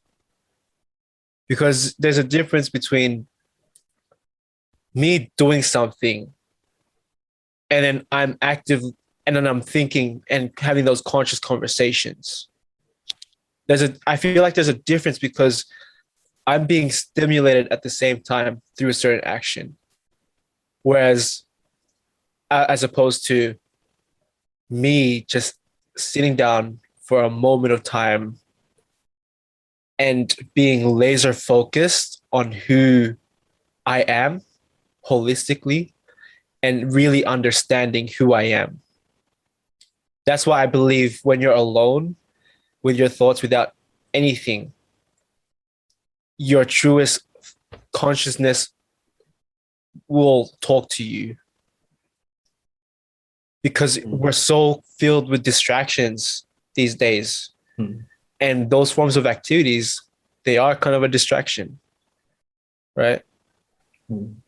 Why do you think monks or those type of people, they meditate for hours on end, just alone? And they have so much peace in themselves because they truly know who they are and what they stand for as people and their purpose. That's why I believe there's a difference between having those active conscious thoughts through activity and being intentional about being alone with who you are. So there's a difference. I do believe there's a difference. I would say that indeed there's a difference in function, I guess. I think there's both in the same kind of same realm of is this like you're in it, but you're in so you say the thinking about the problems and everything, talking to yourself about this and that is outside of what the inside. What's happening? sorry. I'm trying to understand. Like, I'm trying to say this: if you take all of that away, your ability to do anything, who are you? Dang. All right, cool. That's it. That makes sense more. Yeah, there you go. Yeah. Yep. Sorry. When you start talking about when you take your inside and you go outside, like, what the heck? What's going on? Okay. But yeah, that's why I guess I'm coming from is one. If you take everything away, all the activity, all those external things away, who are you? You know, that's what I'm trying to say, right? Yeah. Yes. Sorry. That's why I'm talking to you, man, because you have this new perspective. No. I'm saying okay. No. I'm in the right realm. Sorry. Okay. Yeah. Okay. That because I thought about this when I was 13. I think it was. Oh wow. 14. It's like I'm saying. I asked myself, okay, if I can't draw, I'm not an artist. Like if I can't do this, then I'm not this. If I can't do this, then I'm not this kind of thing. Then if I take all those away, then who am I? I asked that. And that's the question I asked when I was like a teenager. And then now I was like, I think I know who I am.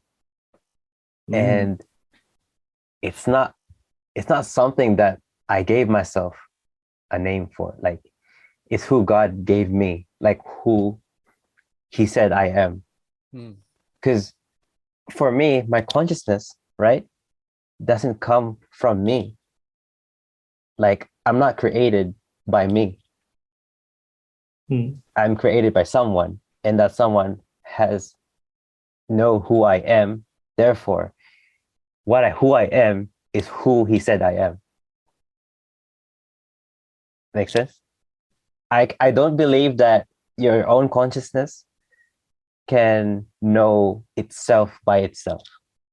Someone like God has to tell you who created you, who you are. Therefore, I believe God, who he said I am, I believe. What if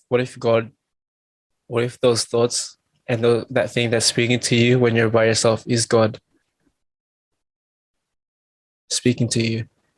Like the consciousness. Yeah. What if that is him? What if that's him speaking through your consciousness to you? I think in the very definition of my own consciousness, it cannot be God. Oh, really? Why? Yeah.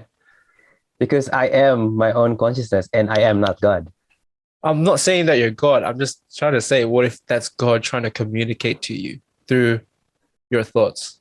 I mean, yeah, God can do that. Yeah. Yeah. That's possible. Yes. Yeah. But I am not my own. God is not my consciousness. Sorry.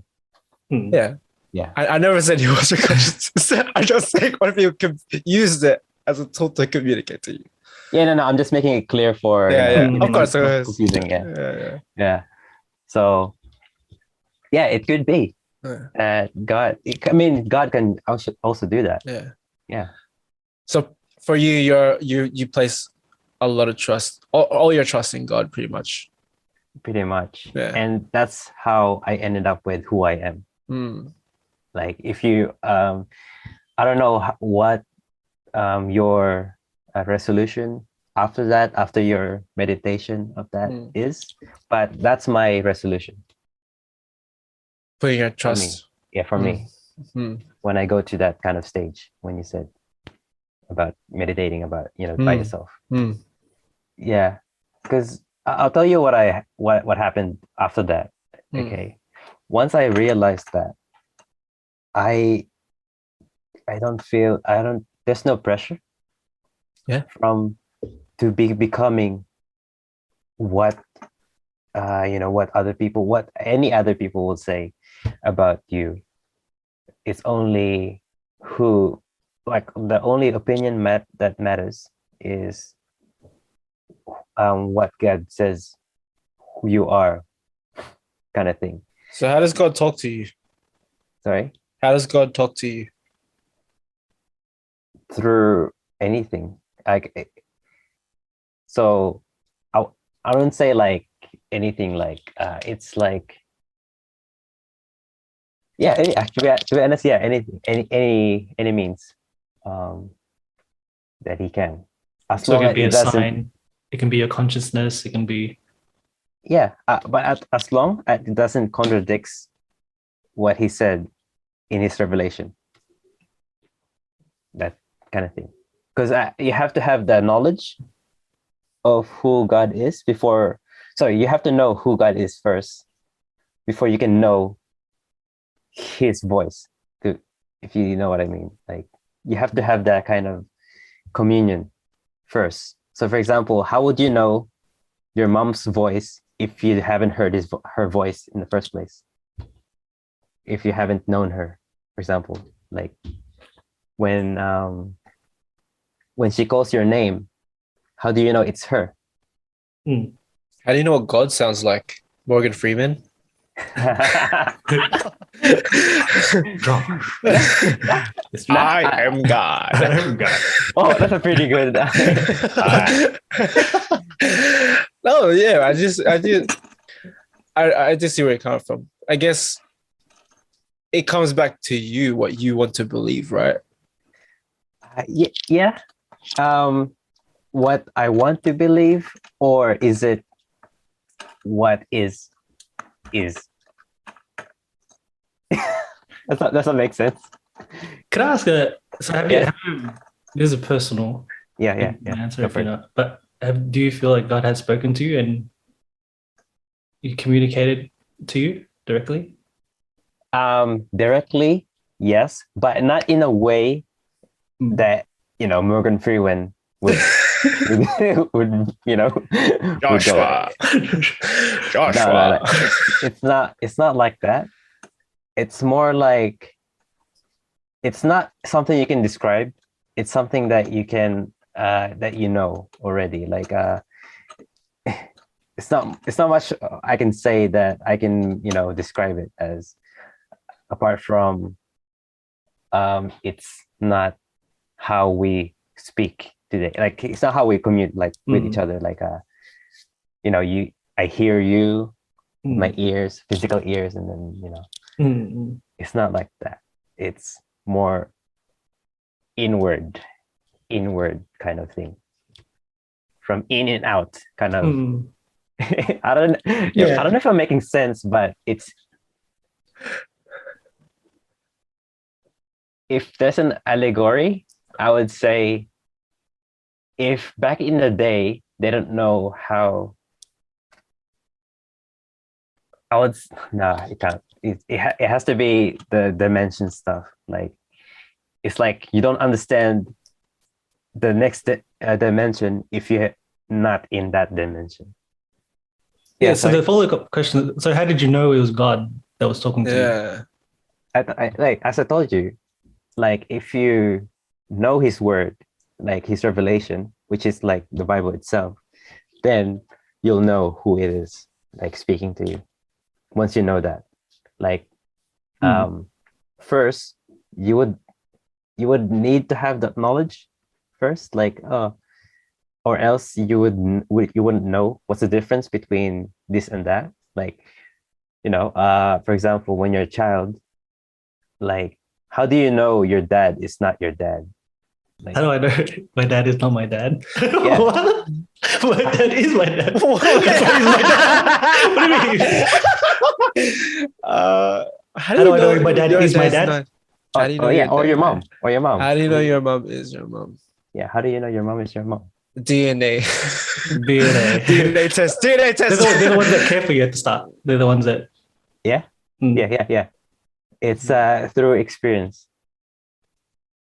When you're a child, you experience that, okay, this is what a mom is, and therefore you associate that with mom, like who she is. But Therefore, you could say that your mom, dad, or whatever, that is all of the perception on what we value. yes, it's part of Because it. some people could have a mom and dad, but don't consider them as their mom and dad because of the way they treated them, but then see someone else as their mom and dad. It's because of the relationship. Yeah. Mm-mm. Yeah. So we're going back to that relationship. You cannot know God if there's no relationship. If you have a relationship, you know who that person is So how do you know who God is? through a relationship, through experiences. So if God does this or says this, who he is, like he cares, like for example, I would say my mom, for example, she would cook for me every day. She would do this for me.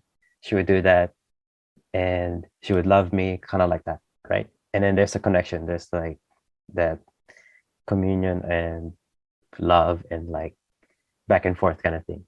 Same with knowing God. It's the same thing. Like it's knowing God is a relationship, not so much of like I know. It's not a mind like a knowledge thing. Okay, just because I know what it says, in His Word or who He is, doesn't mean I know Him.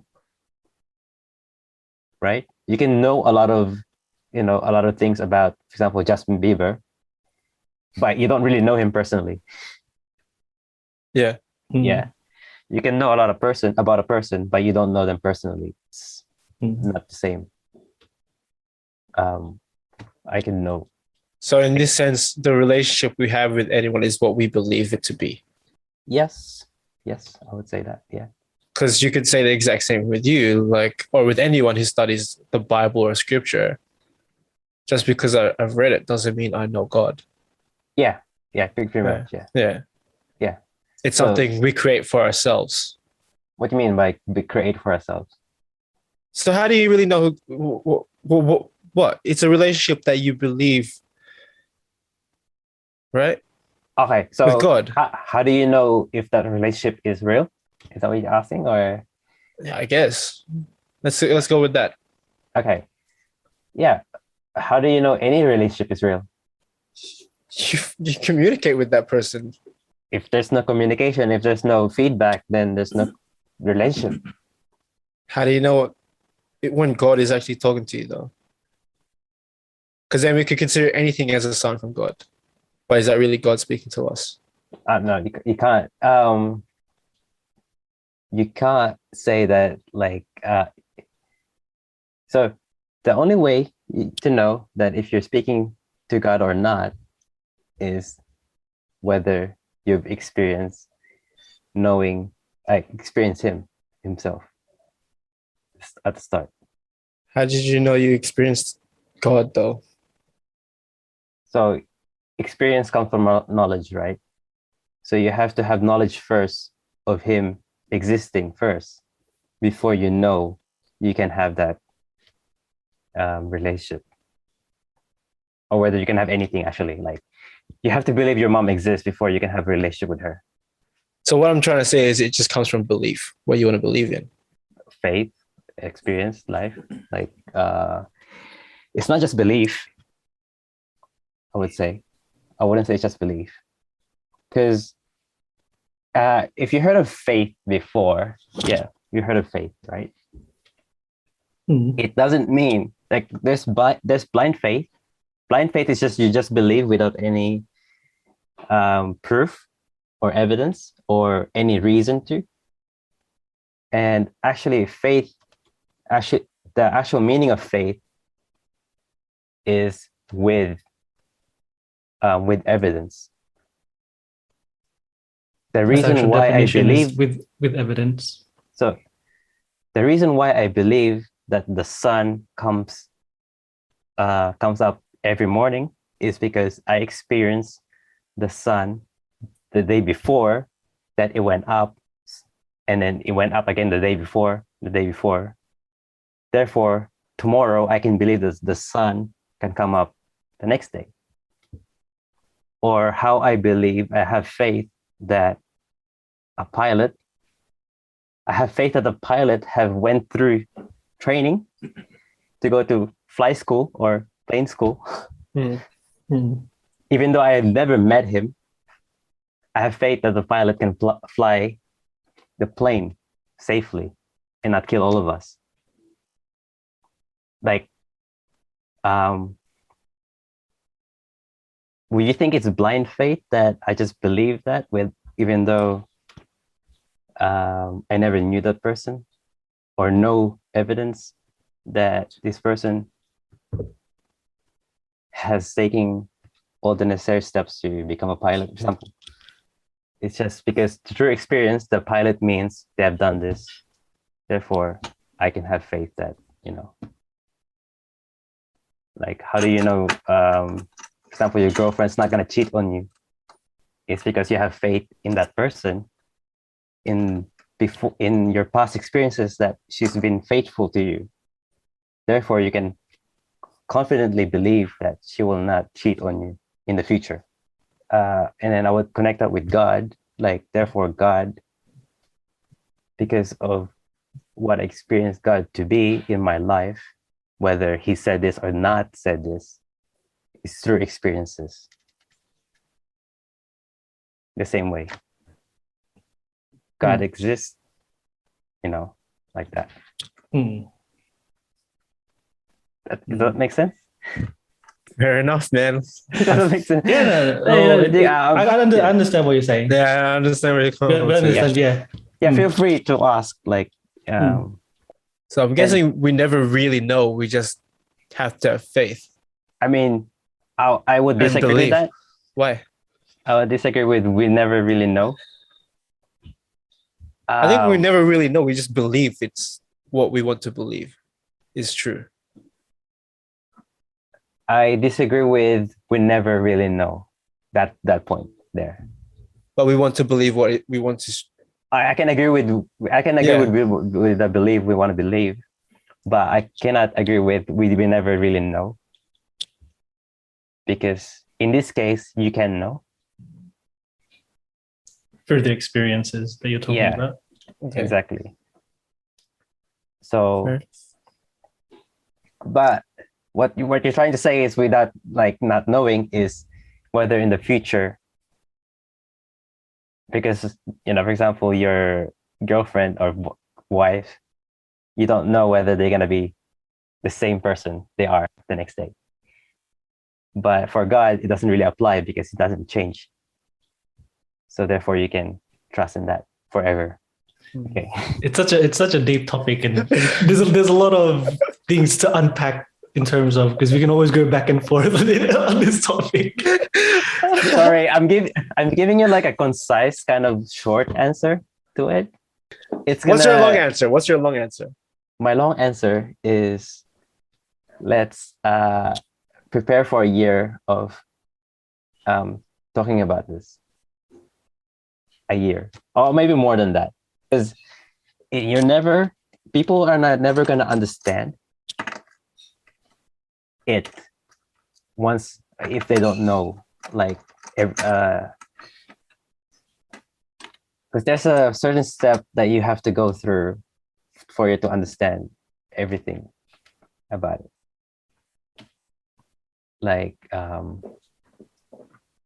so that step is like making him a part of your life, pretty much. If you don't do that, then you can't really understand it, because you're not ready to, kind of put him in a part of your life and stuff. In this case, it's making him your actual Lord and Savior kind of thing.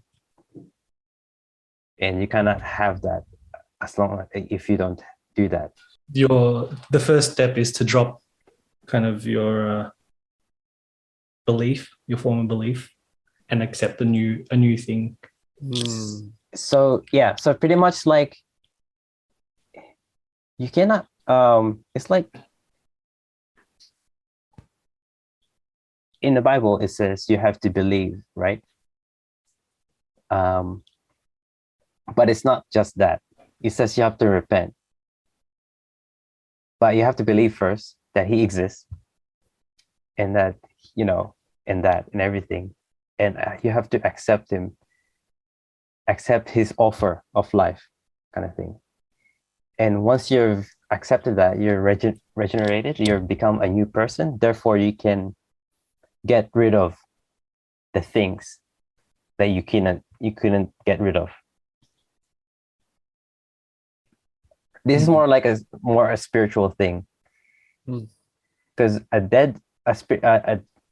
if you're spiritually dead, if you're dead spiritually, you would not understand what life spiritually is, because a dead thing doesn't have a consciousness about what life is. Right? Death is like,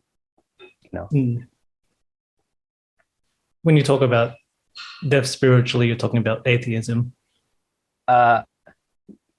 Yeah, I would say like, yeah. So death pretty much means separation. Mm-hmm. So when I'm talking about death, I'm talking about separation. So death means here is death, separation from God. And once, we, like what we believe in the Bible, it says like we believe in Jesus Christ and we're saved.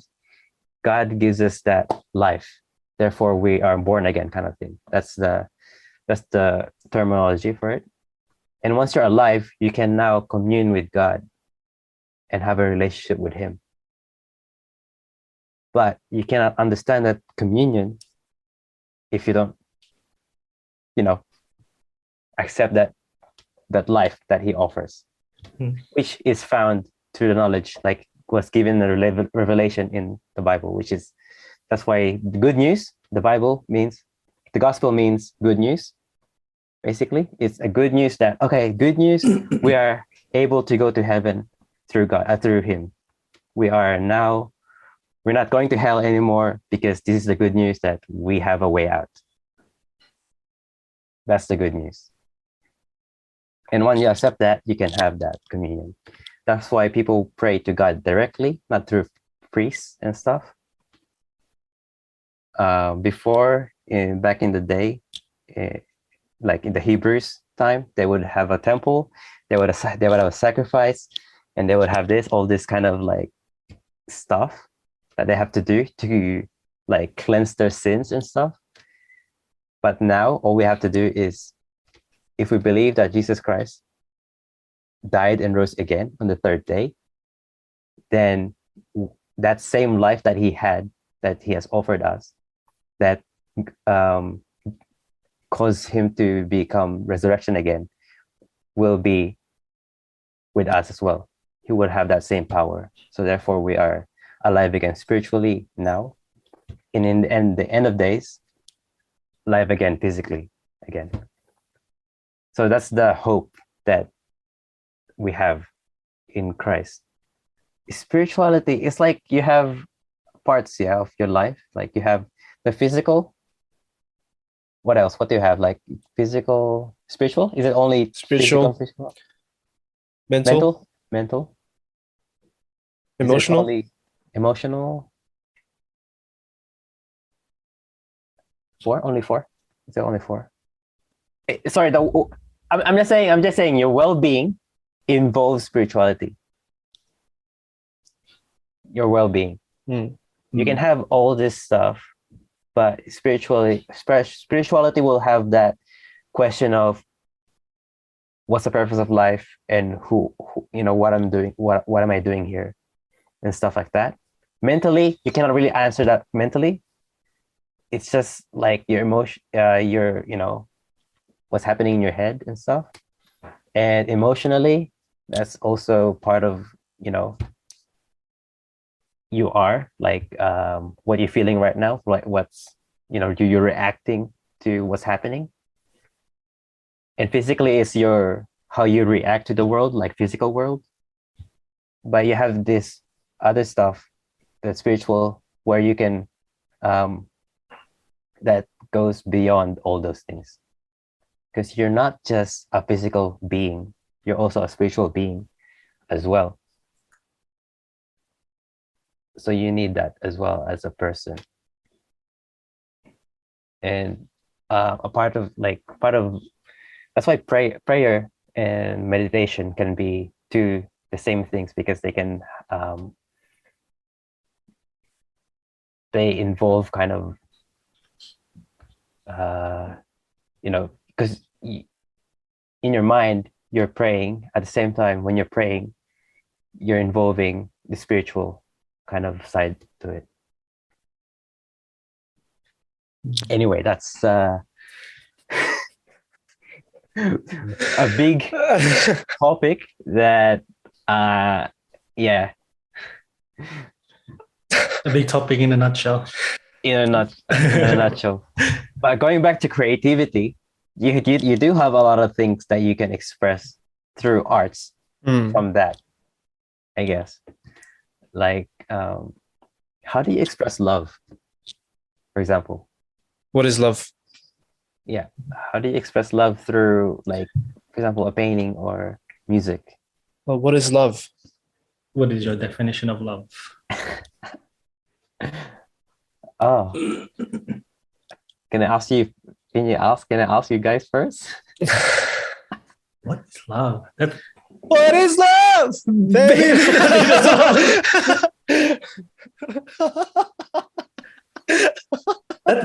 Answering that, like, that's a I don't know. Love can be many things to different people. Is it really? Mm, Or is it like one, like, definition? I don't know. I would say like one, definition of love.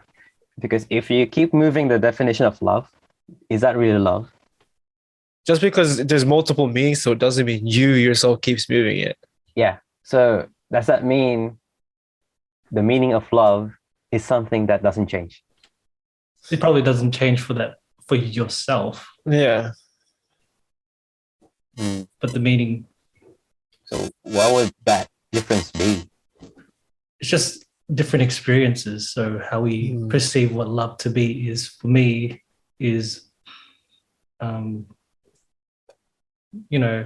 having someone that I can trust, or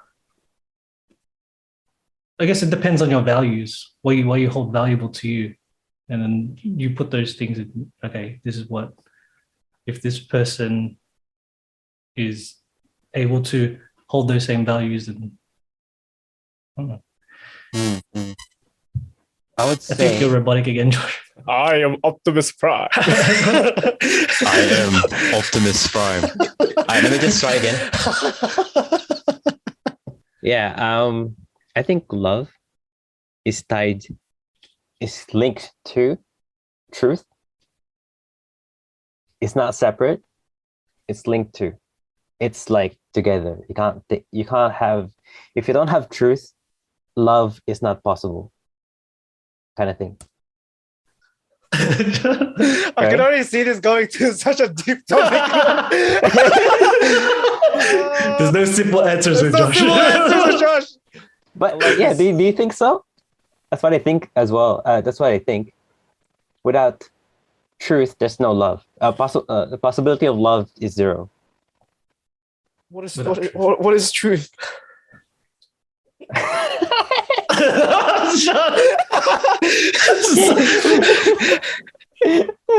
What is truth, man? What's the truth, bro? What is truth? Jesus. So yeah. So going back onto the answer then. So you have this connection with you made the connection, truth and love. So yeah, you cannot have love without truth. Mm-hmm. So what True love. Okay. So what's the definition of love for you? I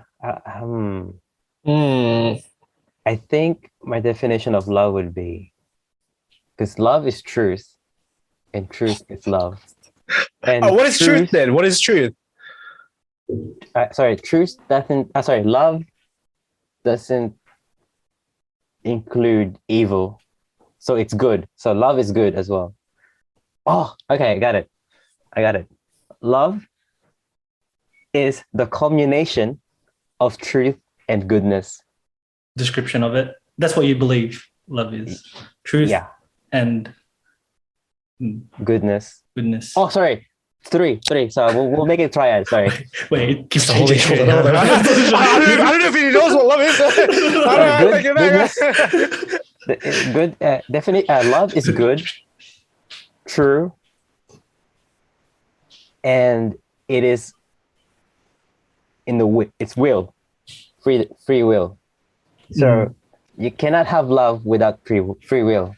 Do we have free will? I would say yes, we do. Why do you think that? The answer to that, I cannot answer. I don't know. Because then we're going to get into a discussion about free will and determinism. Oh.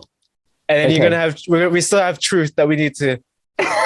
Didn't we have this conversation before? No, we had something else, man. Okay. Let me just go back to my point about love. Okay?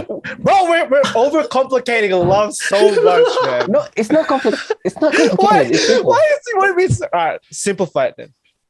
Simplify love to me. I'm saying Simplify love to the people listening. I would say love includes free will and goodness and truth. That doesn't tell me anything. Okay. What if I say love is a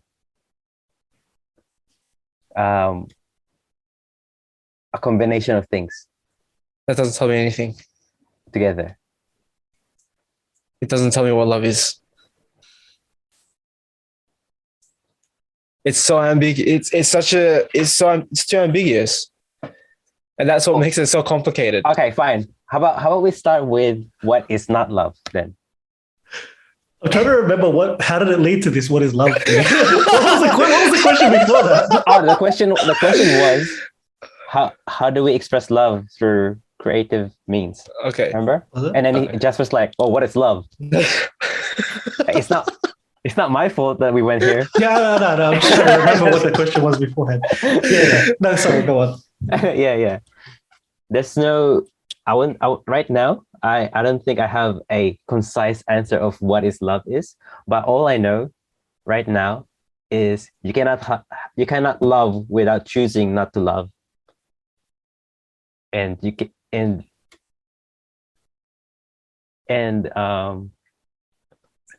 love cannot be evil because love is good, because I know love is good in itself. You have a way with words that confuses me.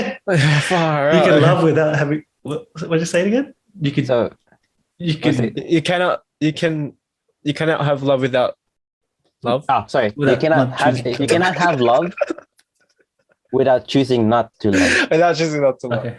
So it's a free will thing. So Mhm. if I can choose not to love you, if I have that ability of will to not love you, and I choose to love you anyway, that is love. So you're saying it's free will. It's love is not supposed to be something that you force or you hold captive. Yeah. Mm. Yeah, that's it.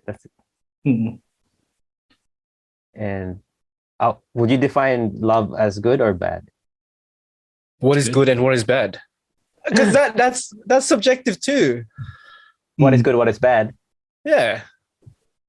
So so in your definition, love is subjective. Because everyone has a different definition of love. There's no one way of explaining it. There's no cookie cutter for love. There's no one blueprint for it. The way I love is not going to be the same way you love.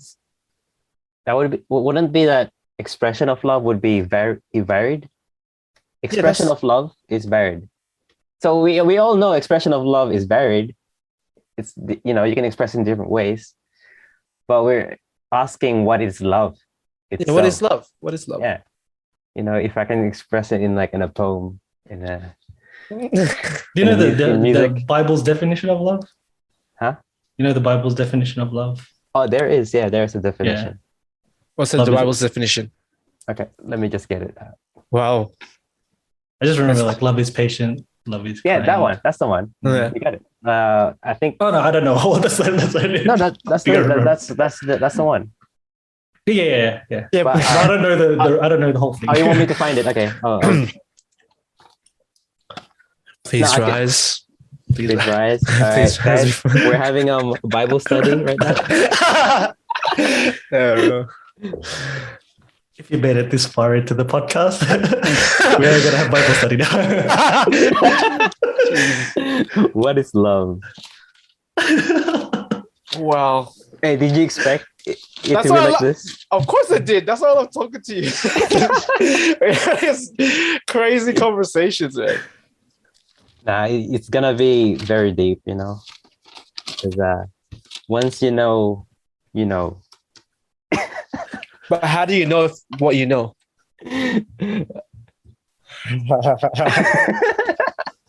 I love your questions. It's because you try to kind of bring out like I'm trying to unpack it because imagine Yeah. someone listening to this, they're trying to find those answers too, right? okay, this is the definition of love in The Bible. the Bible, yeah. So Peter, who's writing this, I think, yeah, pretty sure. He says, "Love is patient, love is kind. It does not envy, it does not boast, it is not proud, it does not dishonor others, it is not self-seeking, it is not easily angered, it keeps no records of wrong. Love does not delight in evil, but rejoices with the truth. It always protects, always trusts, always hopes, always perseveres." So You know what that tells me? it just says some stuff that it's not. Say it again.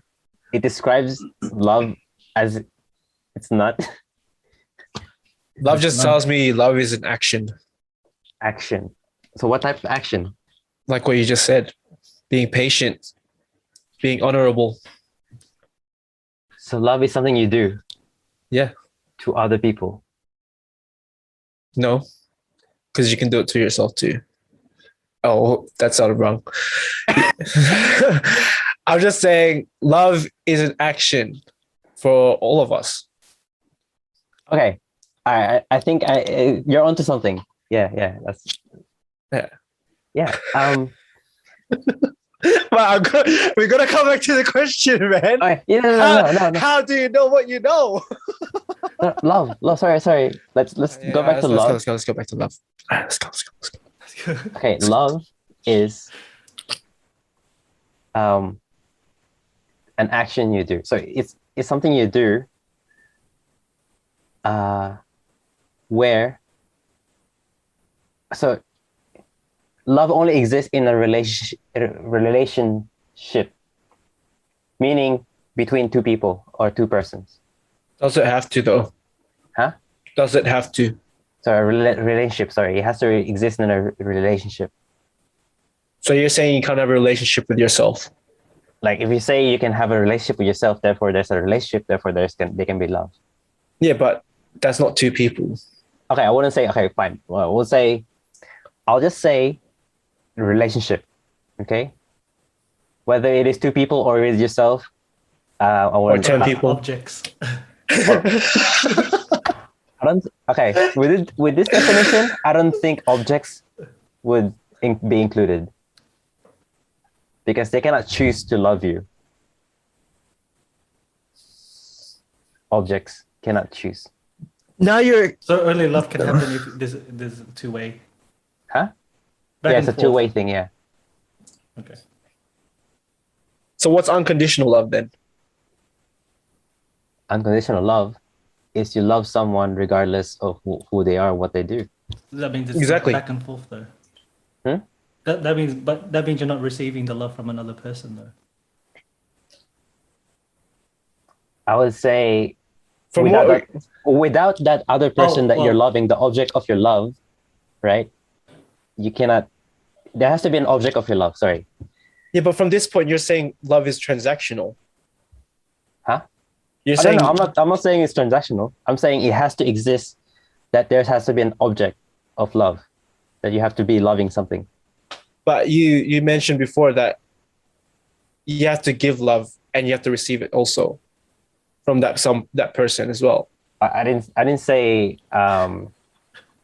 Well, that's not exactly what I said. But Once Josh say something, wait, hold on. Once Josh say something, we always like, wait, what do you mean by that? And we're like trying to dissect it. It doesn't make sense. Sorry. We should let Josh. If you heard from me, from what I understood from me, that there has to be a transactional kind of thing, I'm just saying that there has to be an object to it. So I have to be loving something for it to be called love. I have to choose something, there has to be an object to it. So like what you said, a verb needs to have an object, right? Or doesn't need to be, but like it has to have an object to make sense or something. You're doing something to do something. Like you said, love is an action. And the action to what? To who? You know what I mean? So the object has to exist, or else they won't just, you can say, I love myself. So therefore the object is yourself of loving. Does that make sense? So yeah. What's the question? That's what I was trying to figure out. I was like, wait. Yeah, no. Sorry. Well, one of the questions Jasper said was like, what's unconditional love? Oh, yeah. What about? Okay. Yeah, unconditional love. It's something that you don't earn, or you don't have no merit, but you still receive it. That's unconditional love. Like your mom. Like your mom loves you, regardless how ugly you are. Damn. Jesus. But the love is still there, like conditionally. Like you love your son or your children, regardless if they rebel against you or they hate you. Your love is not given back, but you still love them. That's unconditional. Unconditional love is when it's when you still love that person and yet still forgive them, even though they've done something worse or bad against you. It's not having a certain expectation of receiving anything back. Pretty much. It's love is always giving. Yeah. Always giving. And if I just realized that all the examples of love is always doing something within a relationship. You cannot do. I don't think it exists outside that. So if it doesn't answer anything, at least we can get a better understanding of it. I don't know when you're gonna get married. Like when you get married, you say I do, and I do, right? It's a choice it's a covenant between you that you chose to, and you promise to each other that you will stay together. And it's something that you do to each other.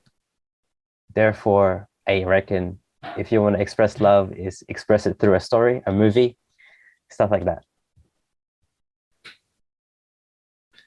With all the I think you fried our brains to the point.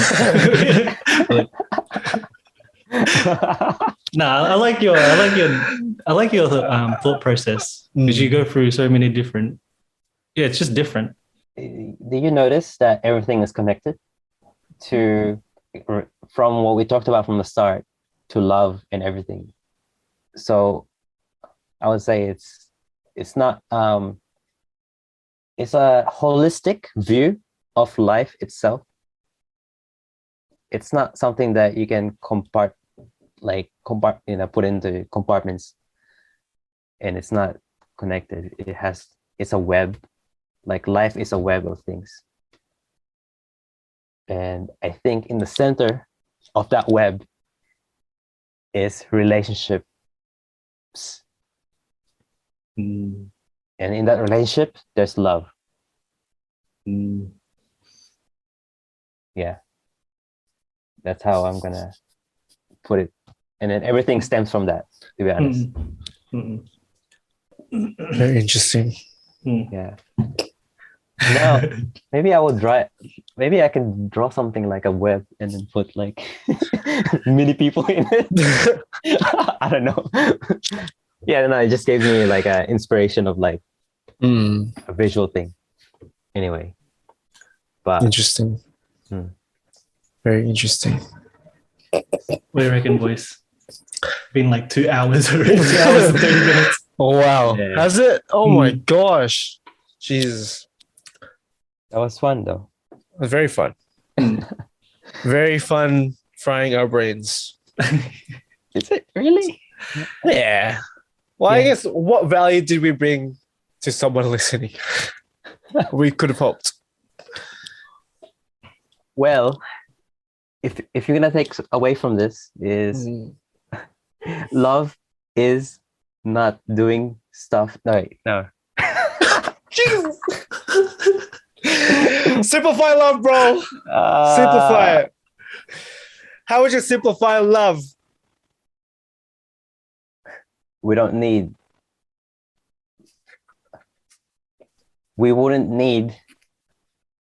law. Wait. We don't need simple. What? Okay, I'm just saying. I'm trying to say, like, if there's love, we wouldn't need laws. LAWs. I think we do. If we have love, if you have perfect love, that I'm describing. A perfect love doesn't exist. I don't think there's something as perfect love. It doesn't exist. No. What? Because perfection doesn't exist. What? So how can you have perfect love? So if perfection doesn't exist, that means God doesn't exist. I'm just saying, if there is no perfection, then there cannot be. There's no God. How can you really prove something exists though? It's something we believe in and have faith in. I'm gonna say I don't know. I think you do. That's a lie. Why are you lying to people, man? If I say I know, then I would be lying, right? Are you? Because it all comes back to the question, how do we really know what we know? I am, therefore I am.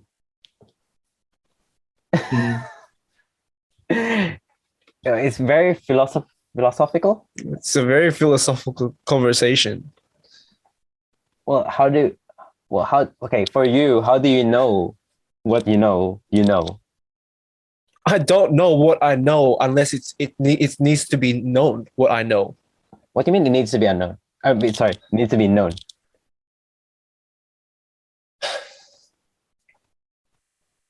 The way I can explain this, we don't really know what we know because it's not something that can be quantified. We can only know what we know when what is necessary needs to be known from what we believe we know.